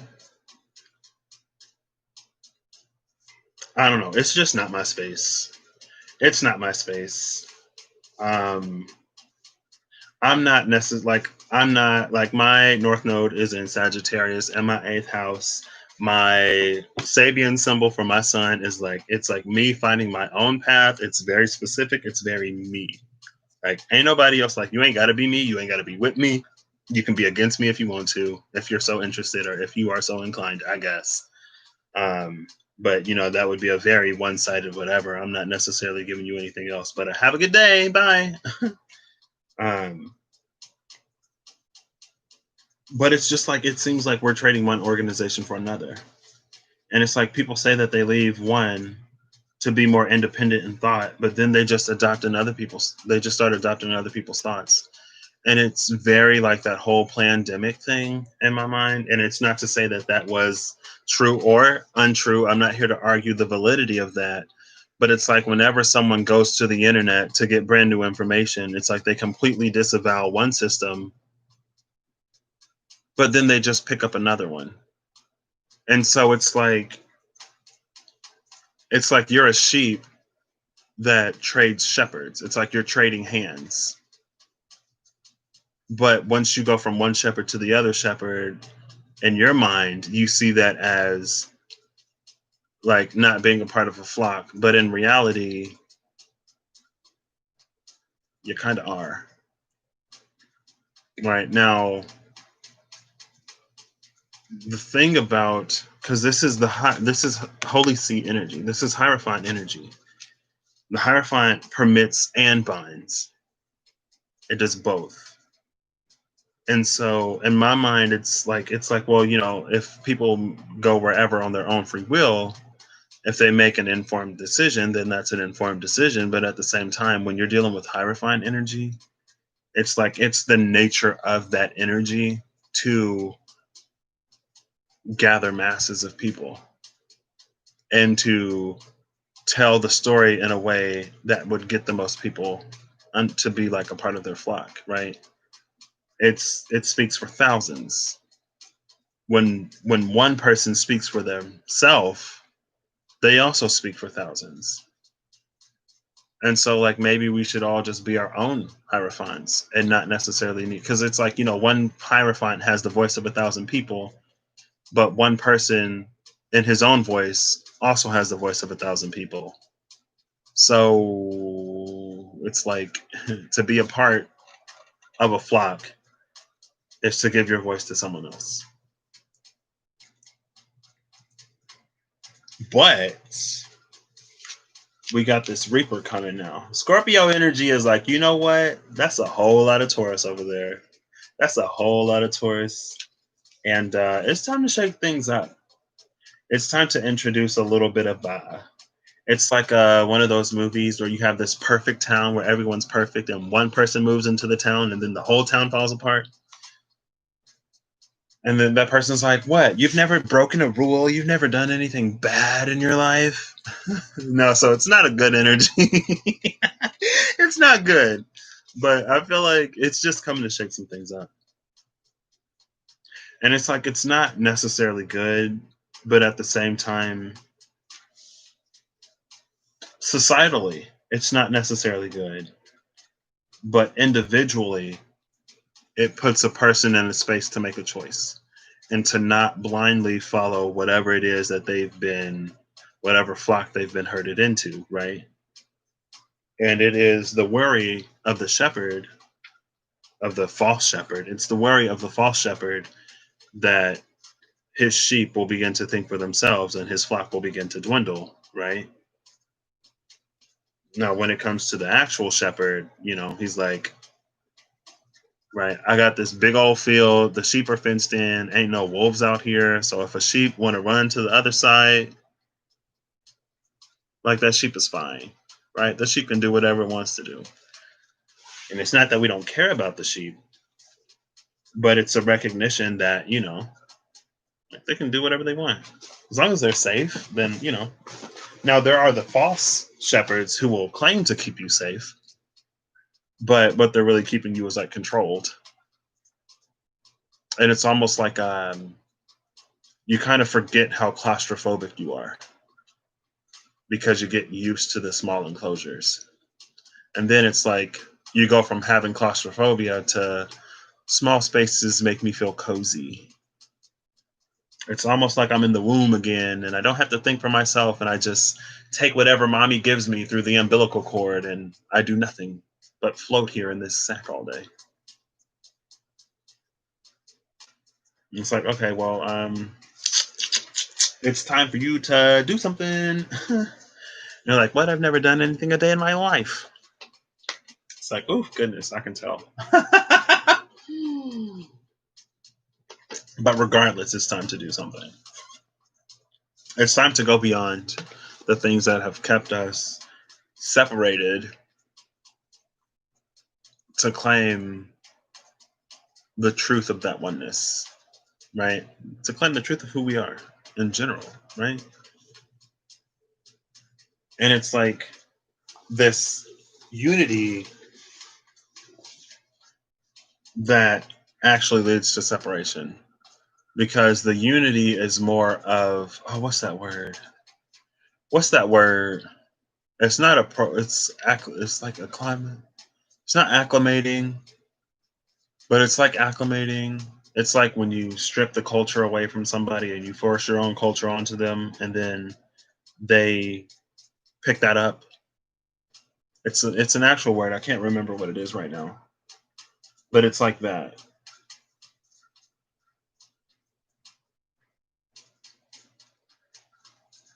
Because like I don't want to get too. I don't mind getting political now. It's not my intention to, but it's like at the same time, like, open your heart, not even open your eyes, just open your heart. Because if your heart was open, you should be able to feel that something ain't up. But again, the heart has been bred out of humanity over several years through one papal bull or another, right? It's it's like because there's cultural appropriation. Oh, I can't remember the word right now. Because I remember a lot of times when we talked about like growing up in history classes, when we talked about how the Native Americans were put into schools. It's like acclimation or acclimatizing, but it's different. But it's basically like you adopt. I don't even remember why I'm talking about this. I've been trying to think so hard what the word is. The false shepherds getting cozy, never doing anything for yourself. I don't know. I can't remember where I was going with that. The sentiment is there, I'm sure. But we have this Nine of Pentacles. And again, this Nine of Pentacles is giving me very cozy, very complacent vibes. And it's like these nine pentacles are like nine pennies, right? It's like, I can live perfectly fine off of nine bronzes or coppers, off of nine coppers, nine pennies. What do I need nine nickels for, right? It's like, well, like they're both coins, but this coin is worth more than that coin. So if you have nine of these coins, you got more. And it's not about a coin game, but it's about, see, this Nine of Pentacles by itself is good, but the Nine of Pentacles with the Hierophant is not. Because this is being complacent in the system and the structure that this provides. And so this isn't true complacency. This isn't true comfort. This isn't true stability. This is a false sense of stability and comfort rooted in complacency when you comply with this, and it's time for that to change. Because if there's anything that's been shown to us lately, or shown to a lot of people lately, it's how unhappy they actually are with the lives that they've built for themselves according to what should be the goal or the standard or the dream. It's time for that to change. And it's time for the heart to be reborn, right? This could be with the masculine at the bottom in the ground, could be logic, and with the feminine, it could be the heart, the head, and the heart, right? Some people are so disconnected. And like, I used to be the same. I mean, I was that way consciously. But it's like, some people are so disconnected from their own feelings that they don't even know what to feel. Like, it's like they don't even, because it's like without the heart, they don't even, it's like a very like eyes glazed over, just like going through life doing the motions, like plugged into the matrix, right?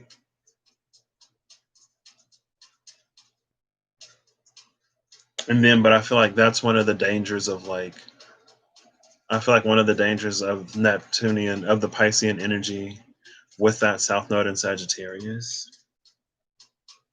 Again, it's like changing hands, right? Going from one false shepherd to another false shepherd, thinking that we're actually going places. And then it turns out, like, because again, it's not about being a part of any flock, it's about being a star yourself. Because until you become a star, you're going to continue to reflect and be a part of the game of everything going on down here, right? It's like you can't shine authentically if you don't have your light and your dark integrated. You can't shine authentically if there are parts of yourself that you still don't even face, right? It's like this pastor was caught in the bathroom doing cocaine with whoever, and you're like, "Oh my gosh, what? The pastor? Oh no." And it's like, yeah, the pastor, because he's human too, and no one wants to face their shadow because I don't know. Then you got to do stuff. You got to make decisions, and sometimes deciding is hard for people. They'd rather just be, you know, because it's like even when people don't like something, they just jump on the other thing, right? It's like it's either 0 degrees, 180 degrees, or 360 degrees, and that's either one or two. Like there's no 30s or 270s or 90s or 185s or you know what I mean? It's like either 0 or 180 or 360, and 360 is a 0 because it's like okay, you're back to where you started. It's like there's no in between, and it's those in between spaces that we're being called to because it's like otherwise, what you're going to be on the surface of another planet. So then it's like instead of having this earth centric zodiac wheel, it's like okay, we're on the surface of Mars now. So the aspects are a little different, and now we look at Earth as a placement in the sky instead of Mars. But I mean, it's still Sun, Mercury, Venus, Neptune, Jupiter, Saturn, Uranus, Pluto. But hey, there's Earth now. It's like, or you could go in an in between space and light that up, right? Expand a little bit, like grow a little bit, like just like spread your wings. You know, you don't necessarily have to fly right now, but at least get used to feeling what it's like to have wings. Sometimes you might just be like, wow, like this is weird. It's cool. Like, do these get sore if I use them, or can I just fly forever? Right.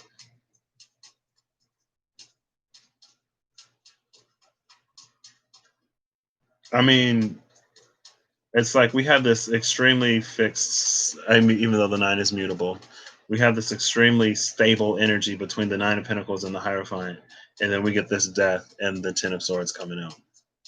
I mean, it's all about choices, right? I'm not even going to I Ching the two of these because I feel like I don't necessarily have to. I will, just for fun, for funsies, just for funsies. Let's see what this I Ching is. Oh, it's 3:44 now, which means it's 4:44 Eastern. Missed 3:33 Central. Now it's 3:45. Look at that. I don't know, y'all. It's just like I don't necessarily want to keep talking about the same thing over and over, but at the same time, it's like sometimes people don't catch it the first time. And it's like the more I say it, the more I have it for myself as well. Because I'm also in this space of like, I recognize my own predisposition to the viewpoint that I have. And so I would never necessarily call myself right. And I wouldn't necessarily call someone else wrong. But my whole thing is to offer perspective, right? And then we can evaluate for ourselves, right? And it's like, hopefully, we evaluate based off of things that aren't discomfort and laziness, right? It's like, oh, it's not comfortable to think about that. Oh, that takes me out of my happy spot. And it's like, okay, no one's asking you to be unhappy, but at the same time, like, do we think that being like willingly and blissfully ignorant is the solution? Right? I don't know. I don't know. So this is the mountain on top, and is it going to be lake or water? Is it going to be lake or water? I'm going to say water. The mountain over water. This is the mountain over wind. Wow, I'm completely wrong. This is the mountain over winds. Mountain over wind is number 18, and it's decay. What did I tell y'all about people decaying on the inside without that justice there? Confirmation. People so rotten that they don't even know. And it's like, because your nose gets used to it and everyone else is rotten. So when everything is rotten, you don't know what it's like to not be rotten. Let me stop. So I'm actually not going to stop. An infestation results in the decay of matter. Dogma causes degeneration. There has been spoilage and degeneration, so it is critical to take action immediately. It is critical to take action immediately. And this isn't even part of the I Ching, these two. They just came out. I mean, like, the father is not fit to lead.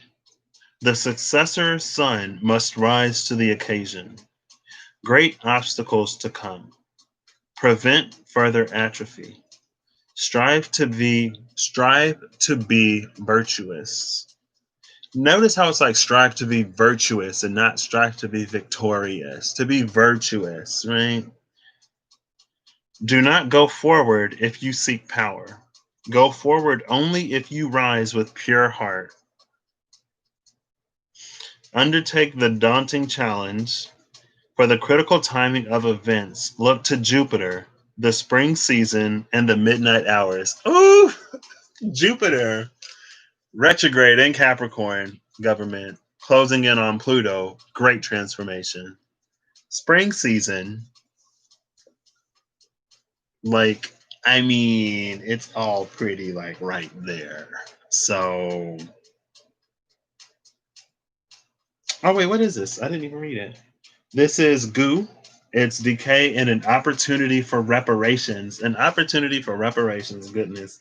I mean, I'm gonna just show y'all this one page. I know she had a thing. I might send her an email because I don't know. I like whenever someone creates something, it isn't my intention to like Like if someone wrote a book, I don't want to post the whole book on the internet where people can read it for free because somebody worked hard for that. You know what I mean? Now, if someone else wants to post it and if other people want to go and read it, like that's their prerogative. But let's see. I'll do this.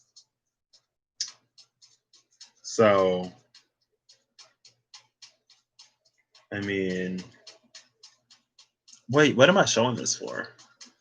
Why am I showing this? There's no reason for me to do that. That's another thing that we've learned. For some people, it don't even matter. They could look at a red apple and call it orange all day long just for the simple fact that they will never admit that that apple is red. I don't know. Okay. I actually want, so since I use these, I want to end this on a lighter note as well. So I'll get a final message from these and then I'll pull 3 Archangel Power cards. If you want to pick a 1, 2, or 3, feel free. That's not necessarily the intention, but I don't know what's going to come out of them. But it's just like, man. Ooh, the the hermit and the chariot at the cut. Like Mars is sitting at the apex of that T square, just like, so what's it gonna be? Like, what are you gonna do? What are you gonna choose? Action or inaction? And that's the thing about like, that's what I don't like about that Sagittarius South Node. Because I feel like Sagittarius now South Node, like that's the energy of temperance, right? Temperance is the alchemist. That's like, oh, just be patient and wait. Just be patient and it'll blow over. Do nothing, and all of your problems will go away. And then North Node and Gemini is like, really? Like Mercury, like Gemini, like Mercury ruling Gemini. Mercury is like, really? Like, do nothing? Like I'm gosh darn Mercury, I do everything. Like, what do you mean? Don't do anything. Like, hello? How's anything gonna get done? If we don't do anything, how's anything gonna get done? Okay. 1 card, 2 cards, 3 cards, max, please. I promise. I feel like less heated today, which is interesting. But also, you know. Okay. Well, bottom of the deck is the angel, which is that Sagittarian temperance energy. You can see her pouring from one cup to another. And it's almost like, because it said, look to Jupiter, right? Jupiter is retrograde in Capricorn. Jupiter is retrograding in a space that it doesn't like to be in. And so it's like you're trying to pour from one empty cup into another empty cup, pretending like there's something actually in there. Now in this deck, like there's actual fluid moving between these 2 cups, right? But if all you do is pour what's in 1 cup into another cup, then you have the same thing in 2 cups. Like, where's the alchemy? Right? It's like, where's the magic? You're just like, it's like, watch this cup go from nearly full to nearly empty. Ooh, watch me pour it into this other cup and then try to serve it to you. You want it in this cup or do you want it in this cup? It's the same fluid, but you get to choose your cup. It's like, I'd rather not have poison. Thank you. Right? The card that came out is the Corruptor. The Corruptor, 7 of Cups. This is Scorpio energy. Venus and Scorpio. Everything is coming out Venus today. First it was Venus in Cancer. Then it was Venus in Virgo. Now it's Venus in Scorpio. So Venus, that's a sextile. From Cancer to Virgo is a sextile. And then from Virgo to Scorpio is another sextile. So there are opportunities on top of opportunities. But in this deck, the 7 of Cups is the Corruptor. All of these choices are bad, and they're all linked to the 7 deadly sins. What's under this? I wonder. The High Priestess was at the top of the deck. So High Priestess is telling me that y'all know better.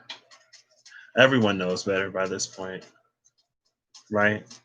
And see, this is the thing. Because this is the year of judgment. Double judgment. It's 2020. We're being judged twice. Oof. Being judged twice. And I feel like it's double judgment, especially with what we see nowadays. It's double judgment because the people who will continue to be, it's like we're reaching the point, especially here in the States and all over the world in different ways, right? It's being highlighted and illuminated all over. It's just like it may be different sort of issues in different places, but it's like it's bringing all of this to our awareness. And we can choose to ignore it. We can choose to turn like a blind eye, but we know it's there. Unquestioningly, we know it's there. So after this next round of judgment, it's like there's no excuse anymore. Like you knew, you saw it, you knew. No, whether you wanted to say something or do something or not, like that's irrelevant because you knew. And since you know, you will be judged accordingly, right? And maybe that's why justice has been kind of sort of taking the backseat a little. It's like every time I see the justice card in the vice versa deck, it's the backside of justice. And the backside of justice is like, oh, you thought you were getting away with it, but justice is it's coming for you. It may not be there today or tomorrow, but she's gonna be there. And y'all are acting a plum fool. What deck was I about to pull? The Archangel Power cards. Okay. It's like y'all's acting a plum fool, thinking that justice ain't gonna come for y'all. And like I said, when whatever that energy was chased justice away, like people started acting up, right? Thinking that they can get away with anything, thinking that there were no consequences. And now when justice comes back, then people are gonna want to be like, oh my gosh, like I didn't know, like we didn't know. And justice is like, y'all knew. Y'all everybody knew. Y'all knew. I made sure y'all knew. And like it's justice. So, you can try to argue with man that you didn't know. You can try to argue with man that you thought you were doing the right thing. But when justice comes back on that butt, it's like, you knew. You knew. The high priestess confirms, like, regardless of whether you choose to face it or not, judgment and justice coming back. Judgment is 20. Justice is 11. They're both a 2. 2 is the high priestess. Justice, judgment, and the high priestess. They're all a 2. They're all 2s. 20, 22, right? 2 2s. 2 times 11 is 22. It's like, y'all know. So when judgment comes, y'all knew. When that justice comes, y'all knew. It's almost like it's better to face up. It's better to face it and fess up now than it is to continue to try this charade. Okay. I don't want to do a top, middle, bottom. So give me 3 cards, please. I don't care if they all come out at once or if we do this one at a time.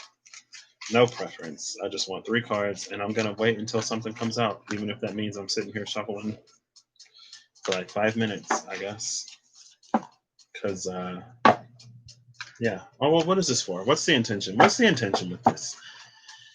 3 potentially separate. Just some guidance, just give us some guidance. It's like guidance for what? Like we should already know what to do by this point. I don't know. There's the first one.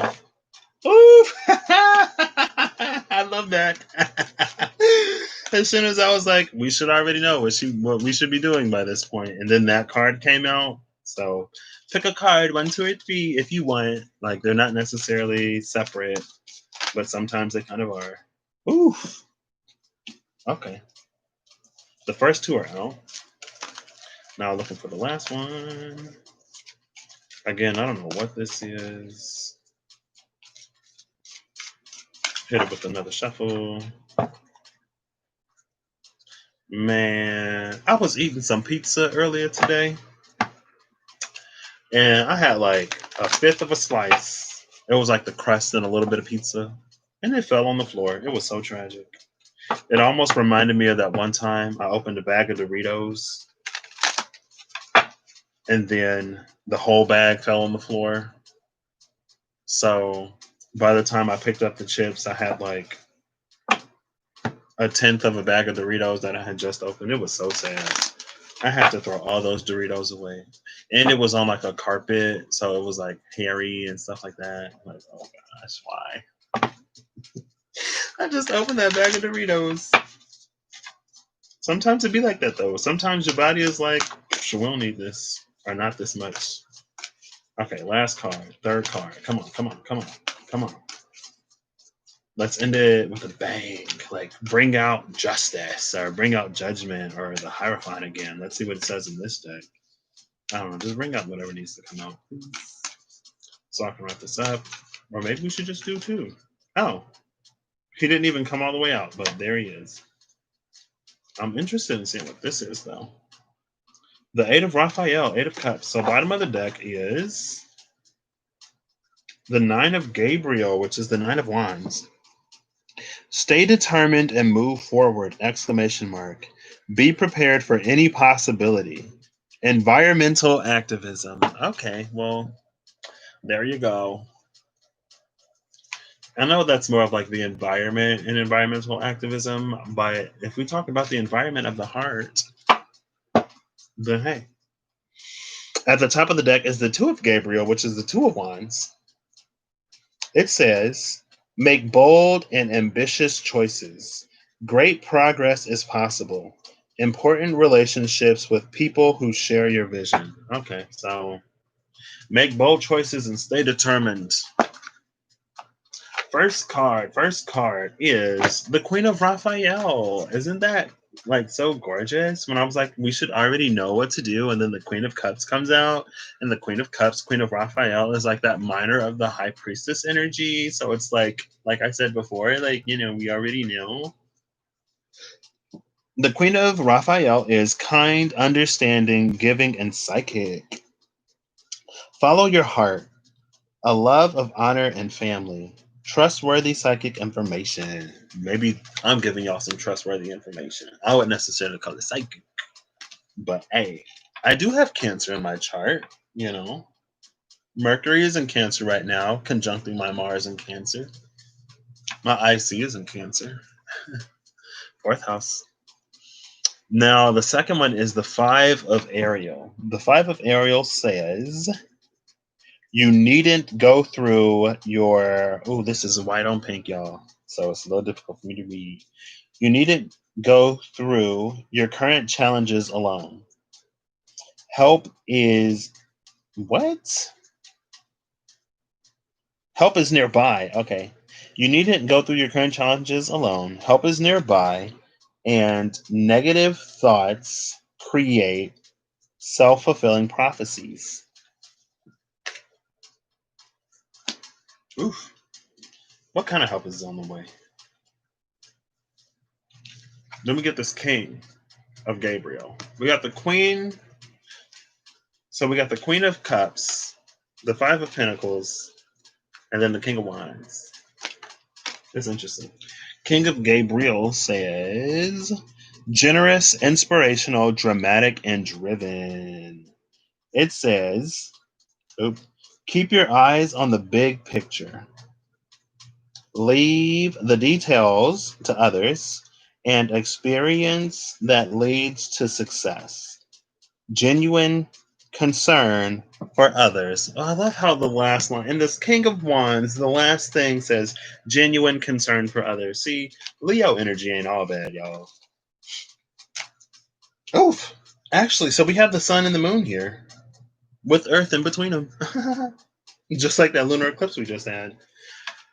So the Queen of Cups is cardinal water, which is Cancer. Cancer is ruled by the moon.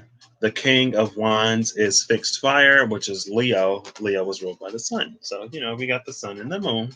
We got the loving mother and father of the zodiac right there with the Five of Pentacles in between them, saying we ain't got to do this alone. We should move forward from the heart, show some genuine concern for others. Because, it's just like this ain't the year to be down with any kind of foolishness. Now, it's also not the year to be extreme, right? I don't want to, I don't condone, it's not for me to condone anyone's actions. Like, I don't condone anything on either side because who am I? I don't condone your actions. Okay, well, who are you? And did I ask? No. Uh, like, I don't condone extremism, but at the same time, it's like, let's not, because it's almost like, I don't want to say that, but it's almost like, we could find reason on either side to do or not do, to proceed or not. But that's why it's important for us to sort of come to our own conclusions and to come to our own conclusions from the heart space and not coming to our own conclusions from the heart space as like, oh, I don't want to think about this because it's hard or it feels difficult or blah, blah, blah, whatever, right? Like I've said in the past, like the same healing that we do for ourselves, we need to do for the collective right now. And I'm going to let y'all go. My stomach is starting to act up and it was doing it last night. I think something is up with my solar plexus. Solar plexus speaks to sustenance. So it could be the case that maybe I'm starting to reach the area of giving out a little bit more than I'm putting in right now. I've been neglecting my meditation, so I guess I should do that. um, it's just like so much work because I don't have a lot of space back here. I kind of want to. Well, it's already 2 hours and 10 minutes. Okay, I'm just gonna pull some dice really quick because I don't want to go. I'm procrastinating, but I'm growing. I'll just pull this bag right here, and I'll just see what comes out, right? And then I'll give it a quick thing. I won't go too deep into it. I like tools. Hey, it's the orange set.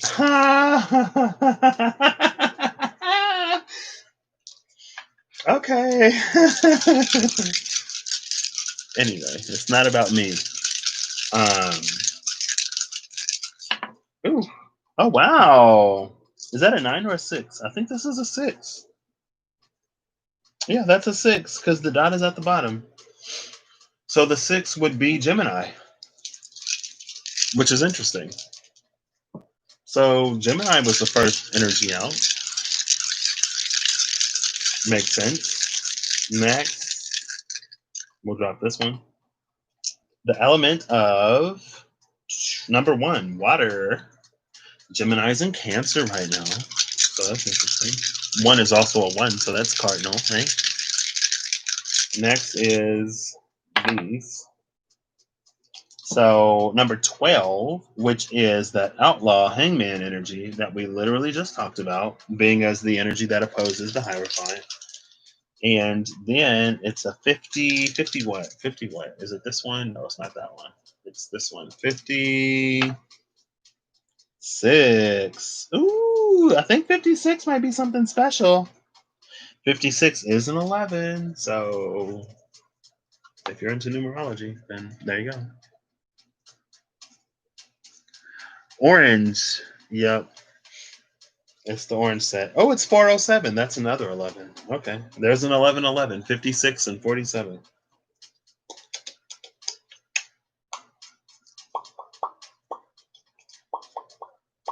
I want to dance. I haven't really danced in a while. I want to do like every now and then I'll go on these little like um choreo binges type of things. And so it'll be like I'll just watch like because there's like these videos of people doing choreography to dance music, and I always picture myself like as being there in a parallel life where I've already achieved some of the happiness that I wanted because I didn't decide to go on this journey. I just decided to live my life, and it's fun. I love it. Okay, I'm just kidding. It could still come. So 56 is the 6. No, the 5. Wait, give me a second. 50, 1, 2, 3, 4, 5, 6. It's the 6 of swords. The 6 of zones. Okay, that's interesting. That is interesting.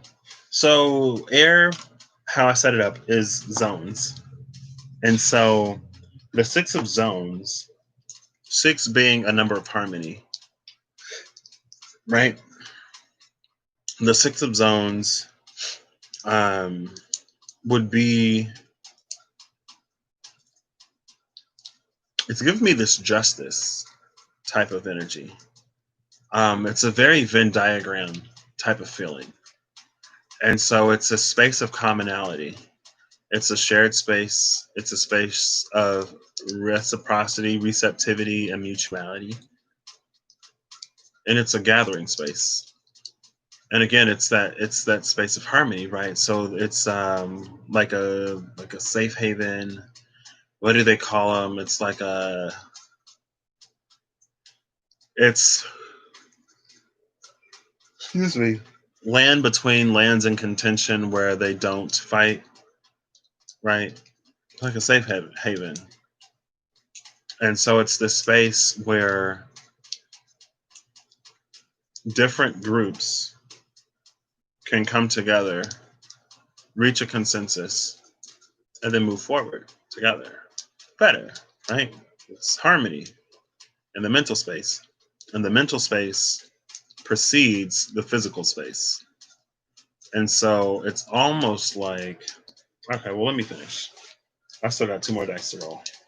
Let's see what chakras we're working with. We're working with the root and, ooh, the double crown. That's interesting. So head to toe. Head to toe. Root to the crown above the crown. Right. And I take the double crown to be more of a transmittal than receptive. I need to blow my nose. So we have Gemini energy, we have water energy, we have the hangman energy, we have the six of zones, which is like the six of air, which is like the six of swords, and then we have the root and the crown, the double crown, the heightened crown, the transmittal crown. Whereas we receive, it's all about transmitting, right? And so we have the movement from the six of zones, and we have movement as a means of understanding. Movement as a means of understanding. No, that's Aquarius. Okay. Oh, that's even perfect. Moving forward into the future. Humanitarian Aquarius. Lovely Aquarius. But with this Gemini is also sort of that like six of zones feeling. Because like the business side of Gemini is all about leveraging people's wants, their needs, and their resources, right? Now, a good businessman is like the good businessman is kind of sort of a good person, but they're a good person because of money. You know what I mean? Like good business, if all you're concerned about is money, like as long as someone has money, their money spends. But it's about more than just that because, right, Mercury is the messenger of the gods. And it's almost like, so Mercury has to be on everyone's good side, and Mercury has to be understanding of everyone in order to have that relationship where it can run between everybody, right? This is very much like two kids sitting in the backseat of a car on a long road trip where they're not getting along, they're not talking to each other, and then there's a third child in the middle. So if you're a middle child, maybe you can relate to these struggles. I know my little brother can. Because I didn't get along with my youngest brother until I left for college. But, that's because I didn't have to live with him anymore. It was gorgeous, fantastic. Don't have to stay with him now. If I had to stay with him in these quarantine days, I just thank the Lord that I don't have to know. But there's this energy of like, well, you tell this person that. And then they're like, this person said that. And they're like, well, will you tell this person that whatever? And I'm like, well, that person said whatever. And it's like, well, you can tell that person that I don't want to talk to them anymore. And then the other person's like, I can hear you. I'm right here. And then like you're just in the middle, like over all of it, but you're stuck in the car between these two people. Now it's less of that, but it's that ability to like that's I think that's where Gemini energy kind of sort of gets a bad rap, right? Because like Mercury is one of the like my astrology. I'm not an astrologer, I'm not an astrologist. Okay? But it's like Mercury is one of those sort of like planets that doesn't have a gender. It's neither masculine nor feminine because it's kind of sort of both. Um, and so it has this ability, and that's the magician within it, right? To utilize the feminine and the masculine. That's why, I guess that's why the magician is Mercury. Um, because it uses the feminine elements of water and earth as well as the masculine elements of air and fire to make something happen, all within one. You know, it's Mercury, it does that. And so that's why we get the twins. But I think a lot of people, and it's like the way Gemini energy plays out in people, maybe in shadow, maybe also in light, doesn't really help. But it's like when people think of Gemini as polarity and duality, they automatically make it extreme, right? I personally feel like Gemini is that polarity, but it's the center of the pole, right? It's balanced, it's in the middle. That's why you have the twins, like two people, right? But it's like they're two different people. And I'm not going to say that twins aren't their own person, but it's like they're two different people, but they're the same person. Two different sides of the same coin. Now, when you get to the opposite of Jupiter, which is Sagittarius, that's when we get to extremes. Sagittarian energy is just like, have a Sagittarius has a Sagittarius ever called you dumb or stupid or uneducated? They can kind of sort of play that extreme. Whereas it's like Gemini energy that's more the middle of the pole. That's why like you don't know which side of Gemini you're gonna get because they're at the middle of the pole. So if they move a little this way, it's like they're that heavy. But then they swing back to the middle. Maybe they go a little too far and they're on this way. And then maybe instead of playing this pole, they start playing that pole. And then you're just like, oh my gosh, like this is a whole different ball game in like 3 seconds. But it's like that's sort of the ability to be at the middle. It's like the nucleus of the atom, the nucleus of the cell, but it's not the nucleus of the cell, it's the nucleus of the atom. Is this still a nucleus when it comes to atoms? Sure. I think so. Where you have the protons and the neutrons, and then you have the electrons on the outside spinning around, but in the middle, you have the protons and the neutrons. And that's like Gemini energy in the middle. And then Sagittarius is like the electrons. Now, if the electrons go too far, then that's where you get a lot of heated philosophical and theosophical debate, and that's kind of sort of like in that Sagittarian space is where you can kind of sort of get to like the I'm right, you're wrong, I'm going to shoot you with an arrow because I'm a warrior centaur, whatever. When Gemini is like literally the two twins that are just running around, being kids, maybe doing pranks and practical jokes, but they're not really hurting anybody. Get on the wrong side of Sagittarius and they'll knock an arrow and point it at you. And so I feel like, and again, I don't watch everybody, but from what I have seen, from at least some of what I've seen, it's like when we talk about Gemini North Node, it's like people are like, oh, we're going to be like, the shadow is going to be running wild. And it's this game like polarity and duality. And we're all going to be, but it's like, Gemini is like in the middle, right? It's for us to be in the middle of this pole. And this ain't no like being in the middle, like straddling the fence in the middle. This is being able to see both sides of the situation and being able to make a decision accordingly, right? Primarily with the heart space, because we have the element of water here, and water flows between everything, right? If you have a rod and you fill it up with water, if you hold it level, then the water is going to be even between both sides. The water is only uneven when you begin to tilt it one way or the other, right? And that tilt is Sagittarius when it knocks that arrow and pulls it back, right? That's Sagittarius. Sagittarius, and it's like Sagittarius just been letting Gemini take all the heat.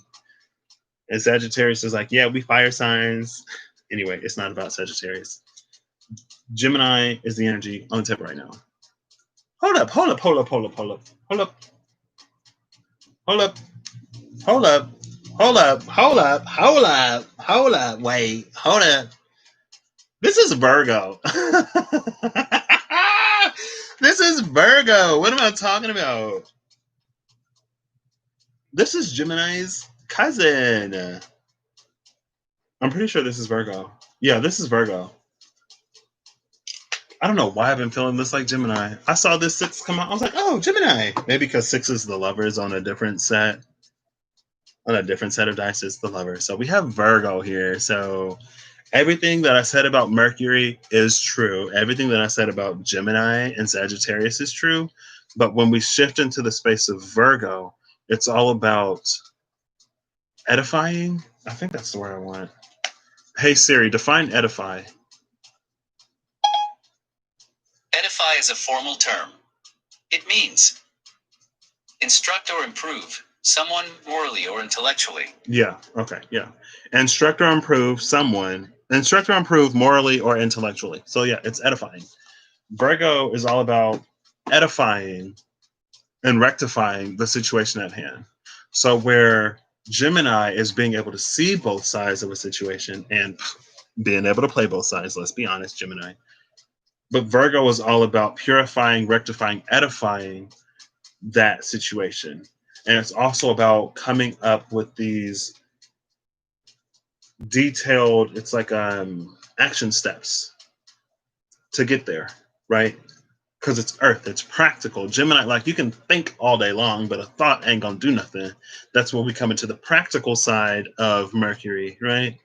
Because it's like, Mercury is the messenger, but you can't deliver the message the same to everybody, right? You got to know how to relay the message. Like if I'm telling a 10-year-old something, I might use a different set of vocabulary than if I'm telling a 110-year-old something, right? I might have to bust out the cards and be like, let me stop. um, but anyway, right? So with a 10-year-old, I may be able to speak a little faster, maybe use like smaller words, but speak faster. And with the 110-year-old, you may have to slow down a little, talk a little louder, but you'd be able to use bigger words, right? And that's where Virgo comes in. And Virgo is also that energy of purification. And I talked about Virgo yesterday because I had the dream where Virgo was missing. I was like, well, yeah, we're cleaning it up right now. Virgo is all about cleaning it up. And then we have this element of water. So it's about cleaning up the heart individually and collectively. It's about reviving and revitalizing and reigniting that heart space within humanity, right? And then we have the hangman here, which is Piscean energy, which is interesting. So we got Virgo and we got Pisces. So there's a polarity right there. And Virgo and Pisces is the axis of servitude, right? What we do for other people and how we help other people. Pisces does it in more of a emotional, maybe spiritual way. Virgo does it in more of a physical, tangible, tactile way, right? It's like as a Pisces, if you need to cry on my shoulder or if you need some support, I got you. Now, if you need to know how to put your life together, put your life in order so you can do whatever you need to do, if you're trying to balance your checkbook, if you're trying to organize and structure your house and your life, go to a Virgo. But if you need anybody to like be there and to emotionally help you sort through it, then like I'm here for you if I like you. If I don't like you, find one of your friends and they can be there for you if they're there for you. And if you don't have a friend that can be there for you, then go and get you a licensed professional who can be there for you. I'm just playing, y'all. I got jokes today. Like I'm not playing, but I am. Right? And then we have this root in this double crown. And so I love this because at first I was like, oh, with Gemini, like that's the polarity, right? We got the bottom and we got the top of the top, the tippy top and the underground. But with Virgo, it's about this deep cleaning. Like we're going down to the root of the situation. I'm terrible at rolling my R's unless I'm using an accent. So, but we're going down to the root of the situation.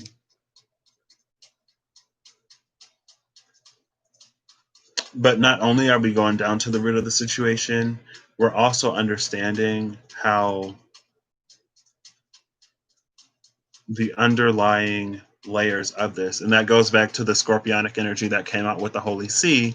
It's like the Holy See is what you see in front, like when the paper bull is out in front in the pulpit giving the speech on a Sunday or Wednesday or whenever you go to see the people get a speech.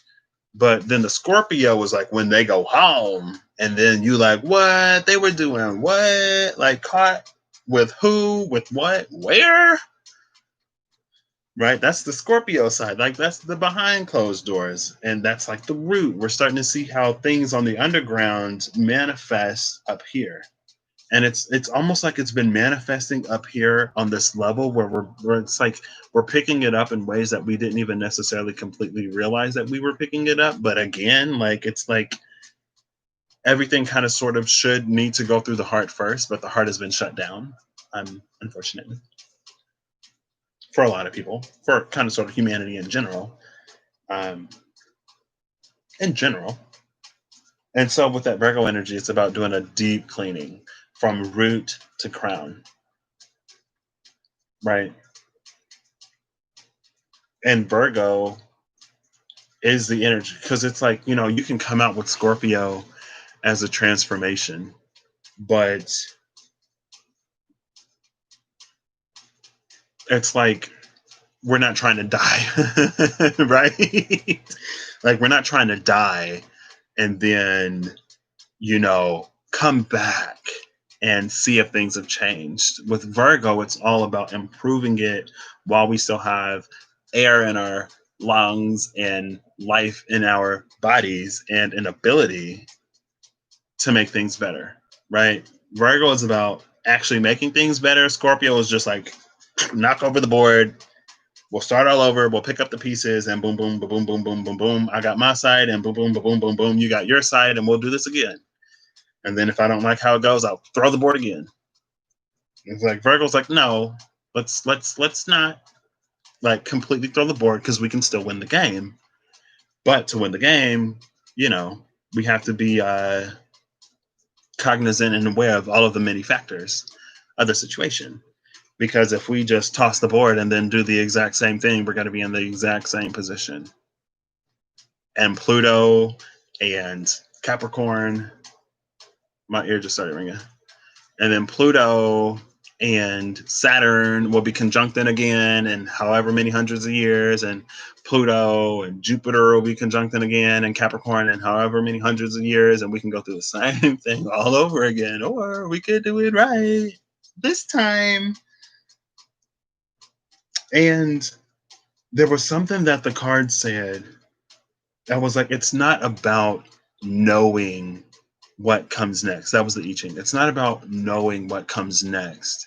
It's about being dedicated, like actually dedicated to making actual changes to get to this better world. Like, how is anybody going to know what it looks like when we've never been there before? I don't think anyone knows what it looks like, but I do believe that there are people who have pieces of it and who, when brought together, when we actually sit down and listen to each other, because that's also Mercury, right? It's an energy that sits down and listens. Now, Gemini could be more of a like, I'm gonna sit down and listen to you so I know exactly where to debate every single point. But Virgo is more of the okay, okay, okay, okay, okay, yeah, yeah, okay, okay, yeah, okay. You done? Okay, okay, yeah, okay, okay, yeah, you done? Okay, okay, yeah. Okay, you done? All right, you're done. All right, good. So this is everything you need to do, and boom, boom, boom, boom, boom, boom, boom, boom, boom, boom, boom, boom, boom, boom, boom, boom, boom, boom, and once you hit all those points, you're done. And then you're just like, oh my gosh, like Virgos are amazing. They just like put my whole life together right there.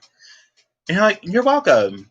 Now I could sit here and criticize you and talk about how bad everything is, but that wouldn't get us anywhere, right? It's all about going places. And with this Hangman energy, I haven't really talked about it at all, but it's like everything is suspended right now. And it also speaks to like the Hermit is a 12, that's the 1 and the 2. The 1 and the 2 is the Magician and the High Priestess. And so it's about having that knowledge and awareness with the High Priestess, but maybe not doing anything with it with that Magician. And that's where the Hangman can kind of sort of read us stuck sometimes. It has the knowledge and the awareness with that High Priestess, but whether it's doing something with it or not, is that magician, and then it like the 1 plus 2 is the 3, which is the Empress, which is also a magician and Empress, which is also a magician and a High Priestess energy. But it's like the Empress attracts and manifests more than like necessarily doing anything to get it. And so the the hermit, or the not the hermit, the hangman is kind of sort of like in its shadow, like when it's kind of sort of like when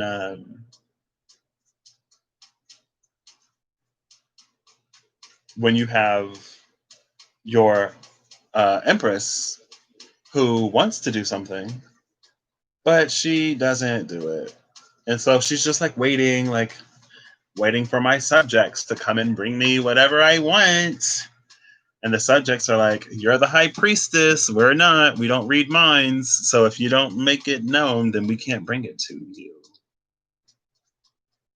And so then it's like the hangman can be that energy of like where the empress is like, "Oh, I thought I sent that text message. Sorry, I didn't send." And they're like, "Okay, well, here you go." Like all you had to do was send it. Like you're sitting on the message thinking that you sent it, but you didn't send it. Right? That could be the hangman when it's stuck, but it has all of the capabilities of the magician. It has all of the knowledge and awareness of the high priestess. But the hangman, when it opposes that hierophant energy, it's like the hangman is the high priestess when she's punished by the hierophant for having her own instead of seeking them, right? And so with this Virgo energy, it's also about cleaning that up. And then we come into, I already talked about the root in the heart, and then the Six of Zones, I already talked about that. The Six of Zones, again, being us finding this common space where we could work together. And with that Virgo energy, where we could build off of that. You know what I mean? So this is everything I got. And thank you for watching this. If you watch this, thank you for stopping by my channel. If you stop by my channel, thank you for liking this if you like it. Thank you for subbing if you subbed. Thank you for sharing if you shared. Thank you for like if you are out there just like with your heart on, like thank you. You know what I mean? If you're someone out there who can find it within you to care for someone who isn't you, then thank you. If you are someone out there who even more can recognize that maybe you benefit from systems in some ways that are like kind of not only unfair, but like just kind of nasty and how they treat some people. And if you are also in a space to begin to work towards losing a little bit of your own privilege to make sure that other people are treated with some kind of decency and humanity, then thank you again. As people, we can sometimes be extremely selfish, and it's like, I'm not going to give up the good spot that I have in line to help somebody else when ultimately at the end of the day it could be the case that nobody has to wait in line, but you've been convinced that you got to wait in line, when if you open up your eyes you'd realize that there's like 10,000 more aisles, more tellers that aren't being used, but they're just funneling you into this line because, the Hierophant speaks for thousands of people. And so when people speak for themselves, the Hierophant kind of sort of loses its place in it. Let's do a little thought experiment. Because I love thought experiments. And I'm not gonna pull any cards. Even though I want to pull a card, because I don't even know what this would be. Again, like I don't think anyone knows what this is gonna look like because it's nothing that we've necessarily done here before. But we do have the capability because we have the people to do it. Like we're smart enough to do this, right? Like I talked about the whole like the Tower of Babel and how people started building this tower to heaven in the Bible, and God said, "Oh no, you don't." And so God struck the tower, and then after he struck the tower, he also introduced the concept of many languages so that they couldn't just come together and do it all again, right? And also at the same time, apparently, even though we were all in the story working towards this tower together, come down however many years from the story, and we don't like people who speak different languages or we treat them different. And it's like, if we took a second to reflect on the story of the Tower of Babel, now again, it's not to do anything to blaspheme or to do anything in the face of God that would be disrespectful. But if we look at the story, we would kind of sort of know. that I have a piece of the puzzle, you have the piece of a puzzle, 15 other people in 15 different places speaking 15 different languages have the pieces of the puzzle. And if we come together, we can put the puzzle together. Like the information, he did nothing to take the information from the minds of the people who built the tower. He just made it so that they spoke different languages. So the information is all there, but we have to come together to use it, right? And when we come together and when we put our differences aside and we can honor and respect our differences as things that make us, unique and beautiful and add to the wonderful diversity of life, what this planet is sort of like glorified and praised for. Oh, its beauty, its diversity, its ability to persist in all places, in all seasons, in all climates and whatnot. As a whole, though, it's gorgeous. Like she's rocking that orange hair, she's rocking that pink, that purple, that yellow, that like white, that blonde, like that brown, that brunette, like that jet black is looking real good on her. She can pull any look because she is that girl, right? She is that girl. She can rock it all. She looks good no matter where she is, no matter the angle, no matter the lighting, like in the light, in the dark. She looks good. She's fierce. She's flawless. So why are we trying to put her in a box? Like, hello? Like, she can rock that box too, but, she likes to change it up. She's a girl of the season. She's one with the wind. When the wind blows this way, she goes that way. When the wind blows the other way, she goes the other way. If the wind ain't blowing, then she can go anyway. You never know. So anyway, it's like it's still all there within us. And it's kind of sort of like almost a no-brainer that the closer we come to uniting with each other, the closer we get to divinity. You know what I mean? So if we use the story as an allegory of, people being no longer able to reach the heights, getting as close to the heavenly realm as they once did when they were all the same, now it's because they are fighting over their differences and they can't reconcile their differences.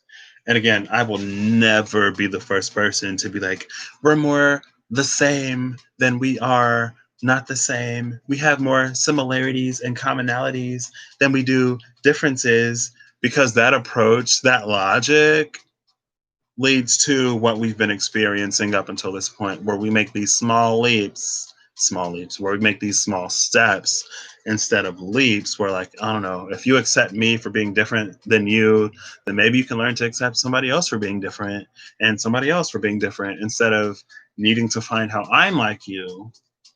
And then you got to go and see how somebody else is like you.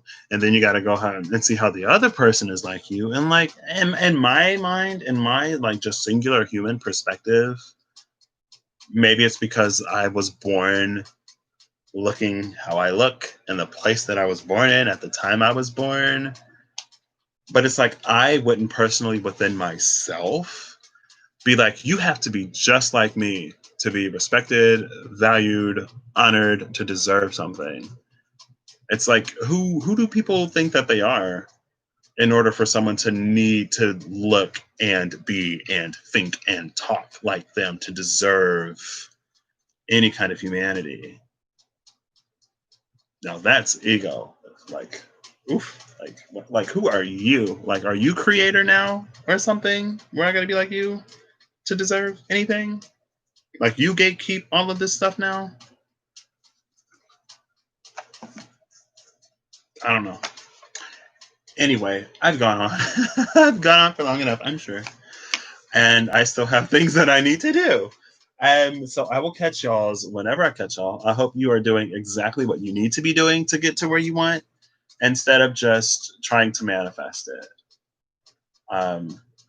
Because again, like, that's kind of sort of like just trying to manifest it, is that like, when it's like the Empress, it's like the hangman and the Empress, right? Two sides of the same coin, when the hangman can be stuck. They're both a three. So it's like the Empress is like, yeah, I want this, I want that, and I want this, and I want it yesterday. And the person is like, yesterday, okay, that's kind of tough, but done.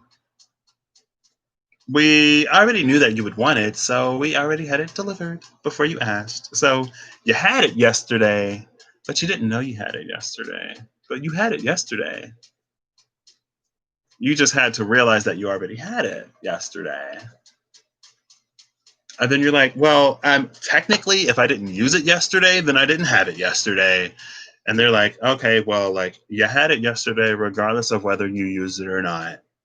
Man, sir, take your complaints to someone who's not me, because you already had it. Now, you requested to have this, and you had it, regardless of if you use it or not, whether you utilize it or not, whether you know that you had and or have it or not is not our problem, because you just requested to have it yesterday and you had it yesterday. Now that's when you get into that hangman territory, right? When we begin to ask for things, not realizing that it comes with a certain set of like, you got to recognize that it's there, and then you got to get it, right? Even if we put it in your hands, if you don't do anything with it, then you can just whoop, and now it's on the ground, right? And so I guess I say all that to say that a lot of things that we've been manifesting, they come in a more of a sextile way rather than a trine way, right? Sextiles are squares. They come as sextiles or squares, as opportunities and as lessons. So it's almost like the hard, and I kind of said it yesterday, it's almost like the harder you try to manifest something, the harder you make the lessons, because it's like you already have access to this. But I guess to get you to see it, we're going to have to force your head to turn in that direction and open your eyes and just hope that you see it then. Because it's like, you can lead a horse to water, but you can't make it drink. And a lot of times, for some of the stuff that people have been manifesting lately, a lot of times what you're manifesting is to be led to the water, right? But you still have to drink. So with all of that and everything else that I've said, even though I've ended this video like 10 times by now, I'll catch y'all whenever I catch y'all. At this rate, it'll probably be tomorrow. Still didn't get my order in. So the thing that I wanted to do, I mean, ultimately, honestly, we're kind of sort of in this space where it doesn't matter. I mean, I continue to do these things anyway. But ultimately, at the end of the day, it kind of sort of doesn't matter, because, like, the high priestess has already popped out. Like, we already know. And if we're in a space of pretending like we don't know, if we're in a space of acting like we don't know, if we're in a space of not having the courage or the strength to do the things that we know we need to do to get what we know we want, then that's not going to change. Like, I can show you a different way to get to Kalamazoo, but you're still going to have to move. I can give you a quicker route, I can give you a slower route, but it kind of sort of doesn't matter how long the route is, because if you never move, you'll never be there. You'll never get there if you don't move. And sometimes you just got to get on the floor and not have to worry about how good or how bad you can dance. Because, when you're on the dance floor of life, when you're on the dance floor in love, and you are looking into the eyes of that person who the rest of the world just melts away for, who time itself stands still in reverence of, where nothing else matters, and you know that regardless of how good or how bad you can move, it's not going to matter to that person, because you're just going to enjoy it, and it's all about enjoying life. It doesn't matter who's there, and it doesn't matter who isn't there, and it doesn't matter, again, how good or how bad you are. It doesn't matter who laughs, because you're going to be laughing and smiling in your heart when you're with that person. Now, replace that person with just life in general. Replace that person with you, where you can do that with you and not have to care what anybody else thinks. right? Because at the end of the day, we're all mirrors, right? And so sometimes it is about a person, but sometimes it's not, right? Because ultimately, at the end of the day, if someone else can bring you that level of happiness, you still have to be ready within yourself to accept it. And you still have to be ready to go for it.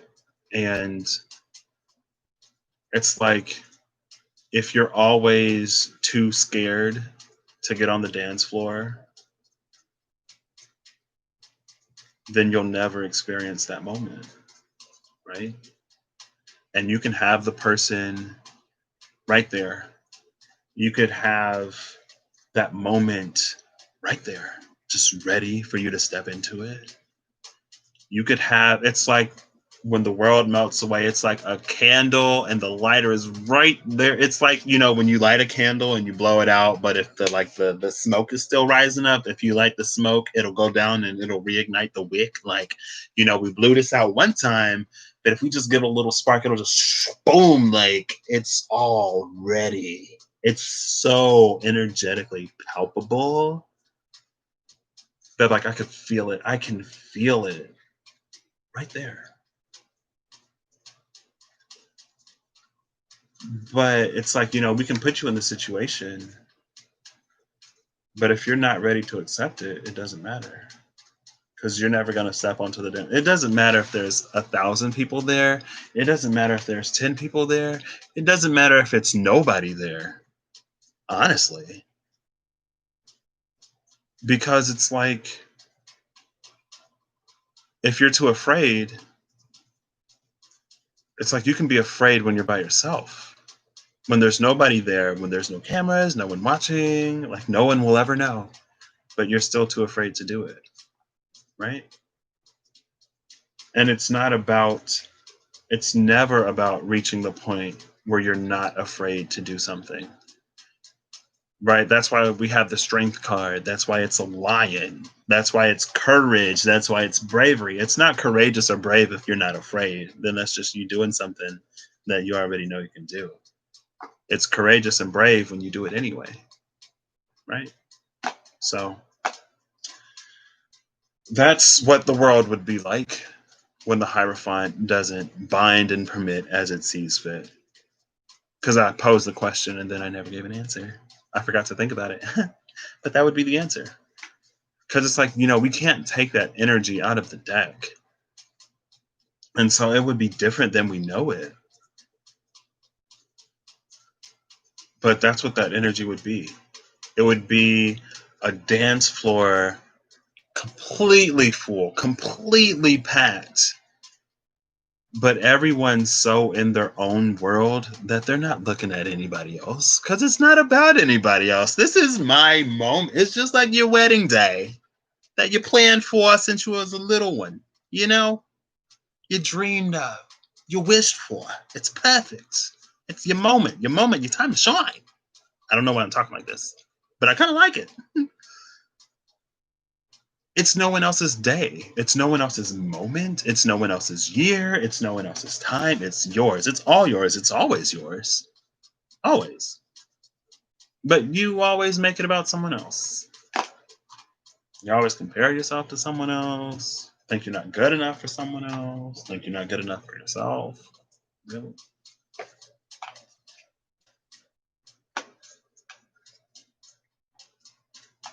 And it's like it's always your time to shine, little star. But as long as it's like, you're this little star that looks at all the other stars in the sky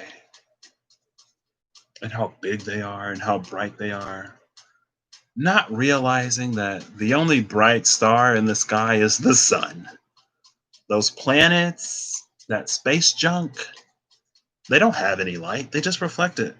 They just reflect somebody else's light. They're not being their own light anyway. And like little star, you could be a big star. Like the sun. Like the sun is such like astronomically.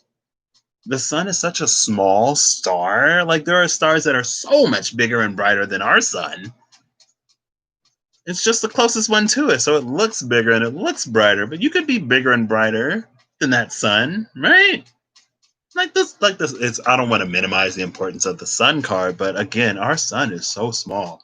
What we can even perceive of as ultimate happiness and joy and fulfillment and love in this life is so small compared to the magnitude of what it could be. Right? That's just what you imagined.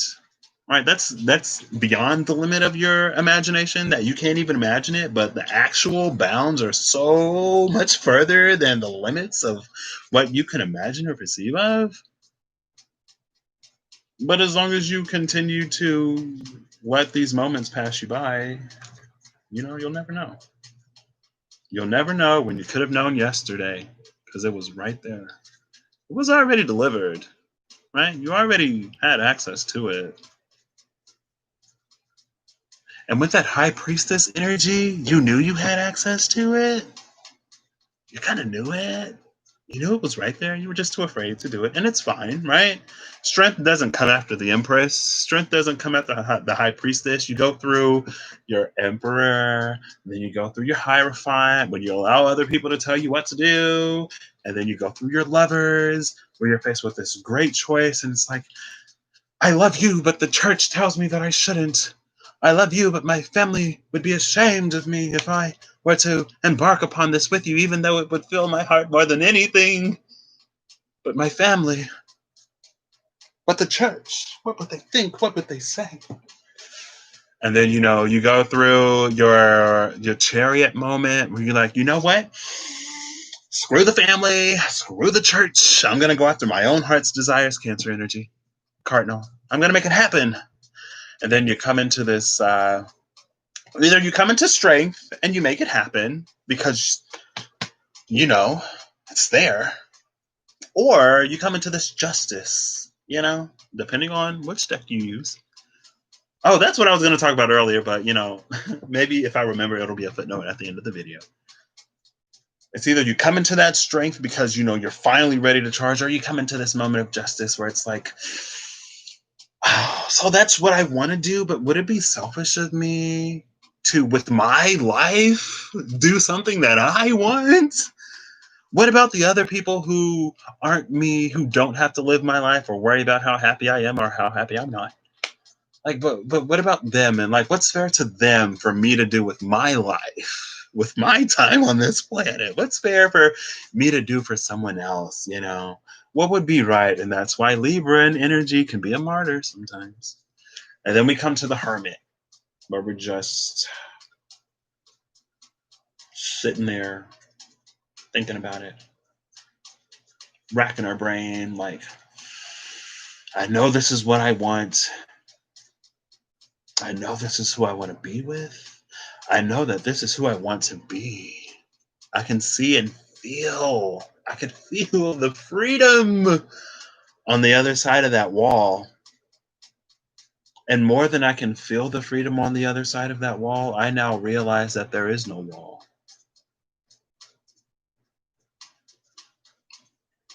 But, who would I be if I'm not the me that I've been built to be? Who would I be if I all of a sudden one day just decided to drop the burdens? And if I just decided to stop caring about what other people think about me, if I decided to stop caring how other people feel about what I do with my life, who would I be if I, for a moment, maybe the only moment in my entire life, or maybe the first time out of many times to follow, who would I be if I decide to go after what I actually want? Regardless of, oh my gosh, I'm going to cry thinking about it. Oh, okay. I'm going to stop. I'm going to stop there because I'm actually going to cry. But, who would I be? And then we move to the Wheel of Fortune because I'm not trying to cry in this video. We move to the Wheel of Fortune where it's all about us. Like after we come out of the hermit mode, because like that's what you find at the depths of the hermit.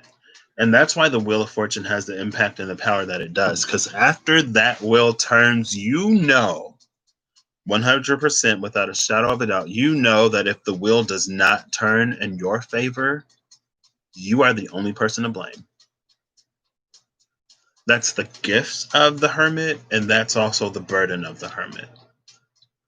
Because you found within you everything that you need, everything that you already had from the beginning of the journey, because the magician has all of the tools and the magician is using the tools. But even before you reach the magician, in his little knapsack that the fool is traveling with are all four of the tools before he even reaches the magician. The magician doesn't give the fool any tools. The magician might teach the fool how to use them a little bit, but the fool already has them before he gets to the magician, right? With the hermit, you kind of realize that everything that you've needed, you've had within you from the beginning. And you kind of sort of know how to use it, and you kind of sort of know what to do with it, and you kind of sort of know what all of that could bring you.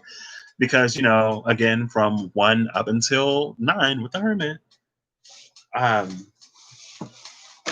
But, when you reach the Wheel of Fortune, and that's why it's a 10, right? It's all about closing out the old cycles and stepping into new ones. And so that wheel begins to turn and it's not in your direction, then it's probably because you didn't do whatever you were supposed to do. You can go and watch a million videos of the perfect reading, and you can want so bad for it to resonate for you. But if it don't resonate, it don't resonate. And sometimes if it's not your story, it's because you're not putting yourself on that trajectory. And sometimes you're putting yourself on a trajectory that you don't want to be on, but you want it to be your story. So with the way that everything works down here, it becomes your story. And it's like those one things where like you make a decision. It's like create your own story type of thing. It's like you keep making all of the obviously bad choices.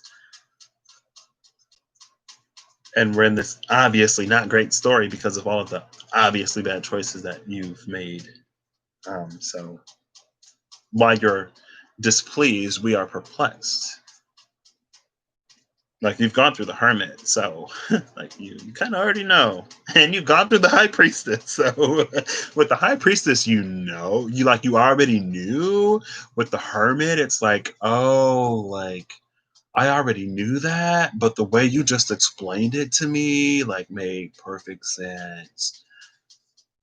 And so after the Wheel of Fortune doesn't turn in your favor, you come to strength. Right? Or justice. If you have the strength to do it the first time, the Wheel of Fortune turns in your favor and boom, justice, woo woo, party, celebration, good times, dancing on the dance floor, just me and you. It's 11. It's 2 ones that make a 2, but they're just one. This one and that one, 2 ones with that justice on the dance floor. Or you come into that space where you finally muster up the strength to do something. And then after the strength or that justice comes the hangman. So, with the hangman again standing against everything that the Hierophant stood for, there may be a little bit of blowback, but if you face it with strength, all of that will transform with the death card that comes after, and then you'll come into that space of temperance, and temperance is where I'm going to end it, because temperance was the card I wanted to talk about earlier in the video. I've seen a deck with the temperance card, because usually temperance is like, pouring something from one cup into another cup. I've seen a deck with a temperance card that has 2 cups, but nothing moving between them. Now that's South Node in Sagittarius if I've ever, anything and everything that I do know about astrology is fairly recent. So I was going to say like that South Node in Sagittarius if I've ever seen it. But again, I'm not an astrologer. So, but South Node, Sagittarius, we're acting like we're having temperance. Oh, like put a little bit of here, put a little bit of there, doing this and doing that. Sprinkle a little bit of that in there. Like bam, woo, presto, like oh my gosh, like we're amazing. But you're just playing pretend and nothing is actually happening because your cups are empty. So it's a show. You're putting on a great show, but the whole audience can see that you didn't pour anything into that other cup. Temperance, South Node in Sagittarius. Temperance, backed by the Wheel of Fortune that we just talked about. The Wheel of Fortune ruled by Jupiter. Jupiter is retrograde right now in Capricorn. So if the wheel doesn't turn in your favor by the end of all of this, it will be because you did nothing. North Node in Gemini. Gemini backed by Mercury. What we're supposed to be doing is making these momentous decisions and acting in alignment to see what we decided come into fruition. What's comfortable right now is just sitting back and waiting for everything to blow over. Oh, it'll resolve itself. Like, some people think that excising, cutting out, and ignoring the shadow is like shadow work. Like, oh, I'm doing this shadow work. Like, I got rid of it. And you're like,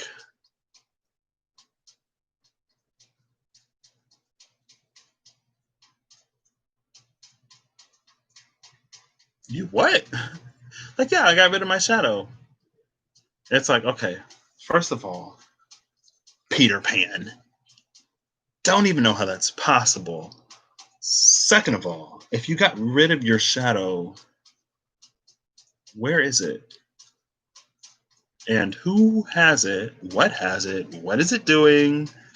Because it's kind of sort of still a part of you and you're kind of sort of still responsible for what it does, and it looks just like you. So there's no way to know that this isn't you. So what you've effectively done is put your shadow in a place that you can't no longer see it or feel it, and so it gets to do whatever unsupervised while you're still responsible. And you excising your shadow just completely decimates your vessel's ability to hold and maintain light.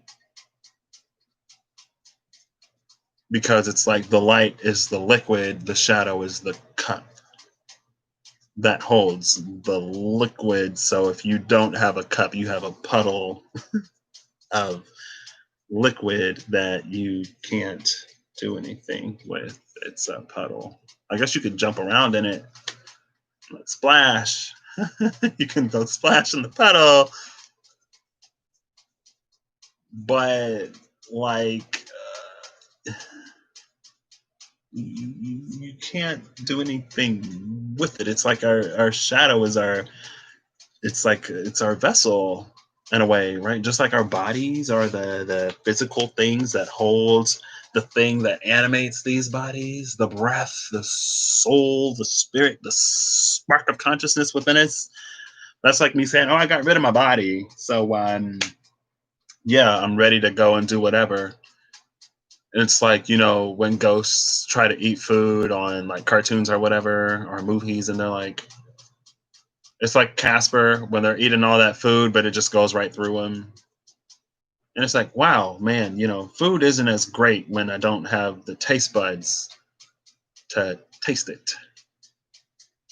It's like, man, having all of this stuff isn't as great when I don't have any of the desire or the capability to enjoy it. Now it's just stuff, and life is just life, and everything is kind of sort of dull.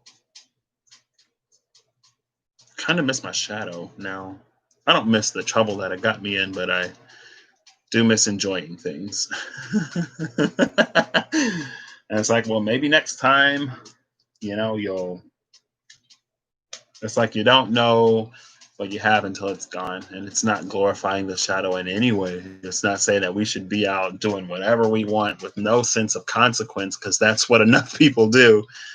They do what they want with no sense of consequence, and when they're faced with consequence, it's like, oh, like, I didn't know, and I'm sorry, and I didn't mean it, and like, people are too sensitive and they shouldn't be whatever. People shouldn't be held accountable. Like, we shouldn't be held accountable for the things that we do.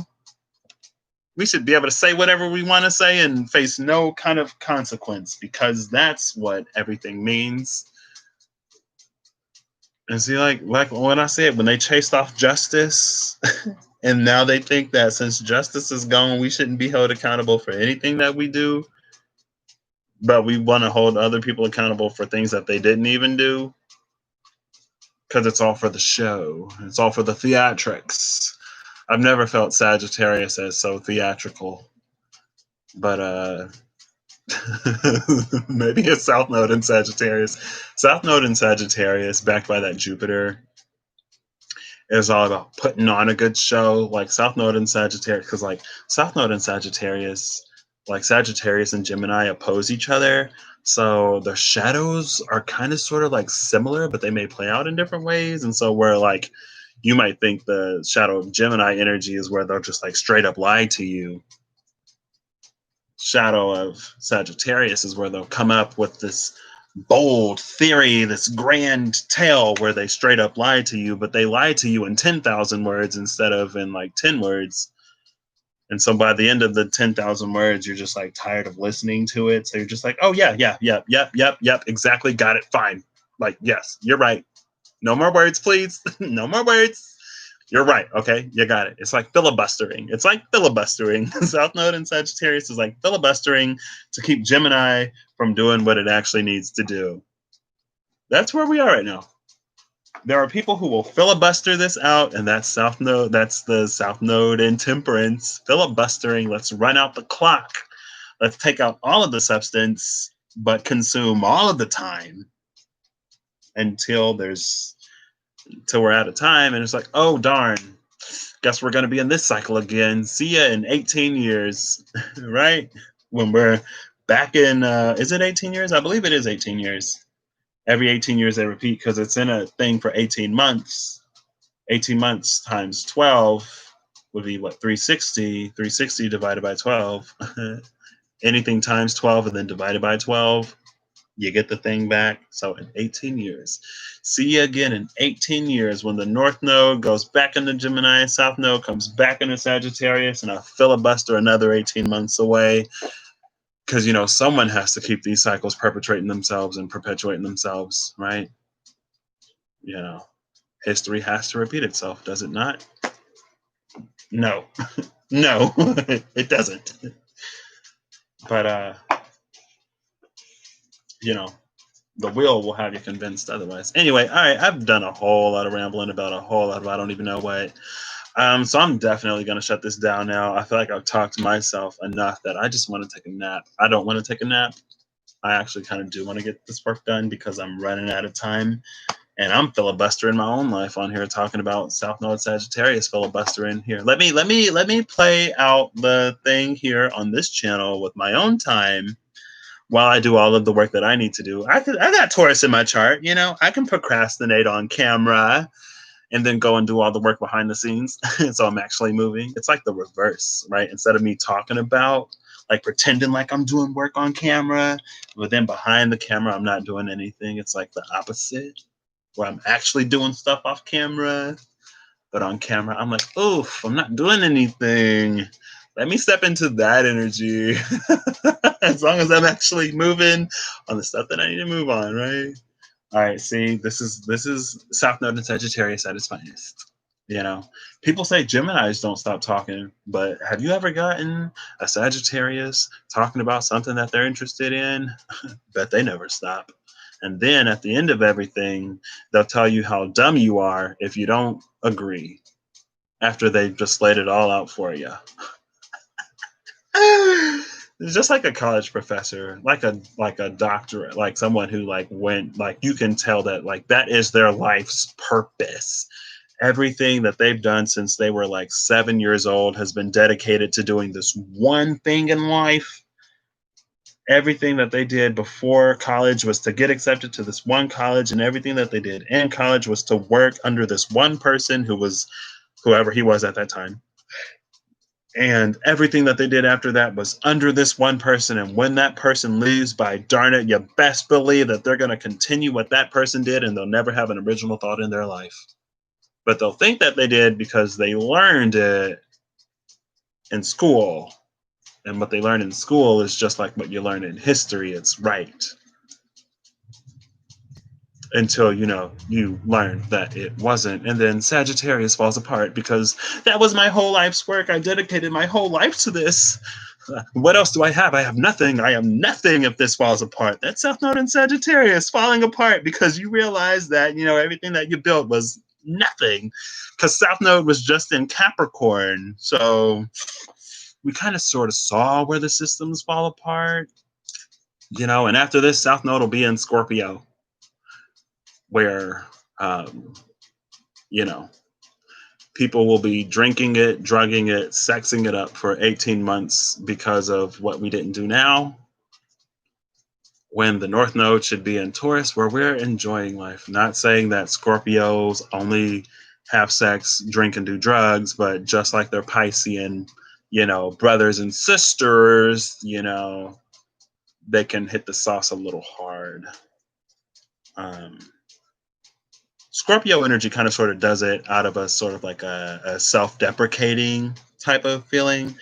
Pisces energy can do it because it's like, reality isn't as pretty as the dream, and it's not as beautiful as the fantasy and the illusion. And so, if we can't alter our reality, we can use chemicals to alter our brain to alter our perception of that reality. And at the end of the day, it's our perception of things that matters. It's not how things actually are that is important. It's not how things actually are that's important. It's how we view things that's important. And if I can paint a pretty picture, and if I can not even paint a pretty picture, if I can put on a blindfold and spray some Febreze, it's like, am I in, like, where was it? Austria? And the rolling, verdant, beautiful hills. Was it Austria? I can't remember. Where the hills are alive with the sound of music.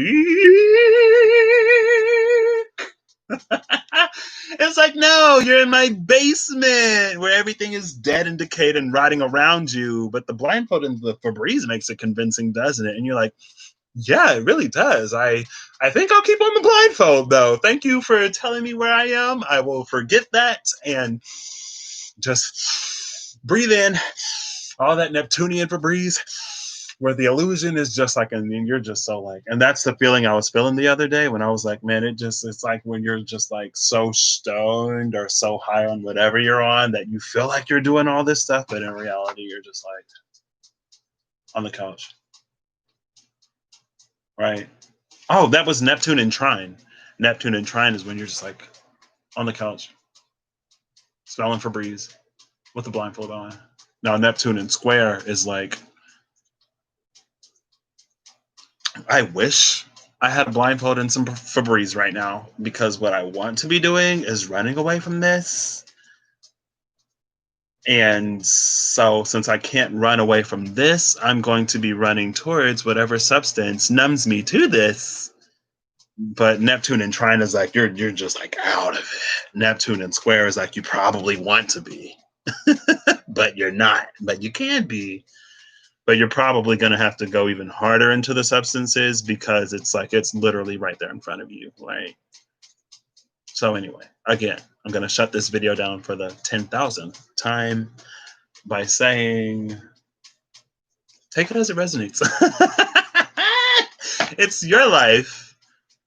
You get to decide what you do with it. Or you could let some Hierophant tell you what to do with it, and you can be 1/1000th of the voice you could have by being 1/1000th of someone else's. It's your life, Make of it what you wish, and realize that you are making of your life whatever it is. And if you're not enjoying your life right now, It's probably because you haven't done anything to enjoy your life right now, but realize that the wheel is it's turning. The wheel is already it's not moving extremely fast, so like no one's necessarily fallen off of the top of the wheel yet, but it's starting to pick up momentum. It's starting to pick up steam. And so, it's not too late to get on top of the wheel. Just requires a little bravery. Now, you can be an 8 strength before the wheel, or you can be an 11 strength after the wheel, right? But if you're an 11 strength after the wheel, you've already gone through the 8 justice and the 9 or the 9 hermit, where you probably sat out on the justice because justice came in with the opportunity. But instead of being strong at that point, you went like Libra mode and just martyred it away. And now you're hermiting in that misery, hoping that when the wheel turns, it turns in your favor, ultimately knowing that it won't, because the strength is going to be coming after the will, because all of the martyr Libra was there before. When you can have strength before the wheel and come up into actual justice Libra and not martyr Libra. Anyway, like it's already structured and set up like that way, right? The energy is already there, where sometimes 8 is strength, sometimes it's justice, sometimes 11 is strength, sometimes it's justice. Like I didn't create the system. It's already there. It's already been highlighted and illuminated for you. It's all about choices, because it comes after the lovers and it comes after the chariot either way. So it comes after the decision and the action either way. Right? You can go decision, action, strength, or decision, action, justice, hermit, Wheel of Fortune, when it turns, and then strength, maybe.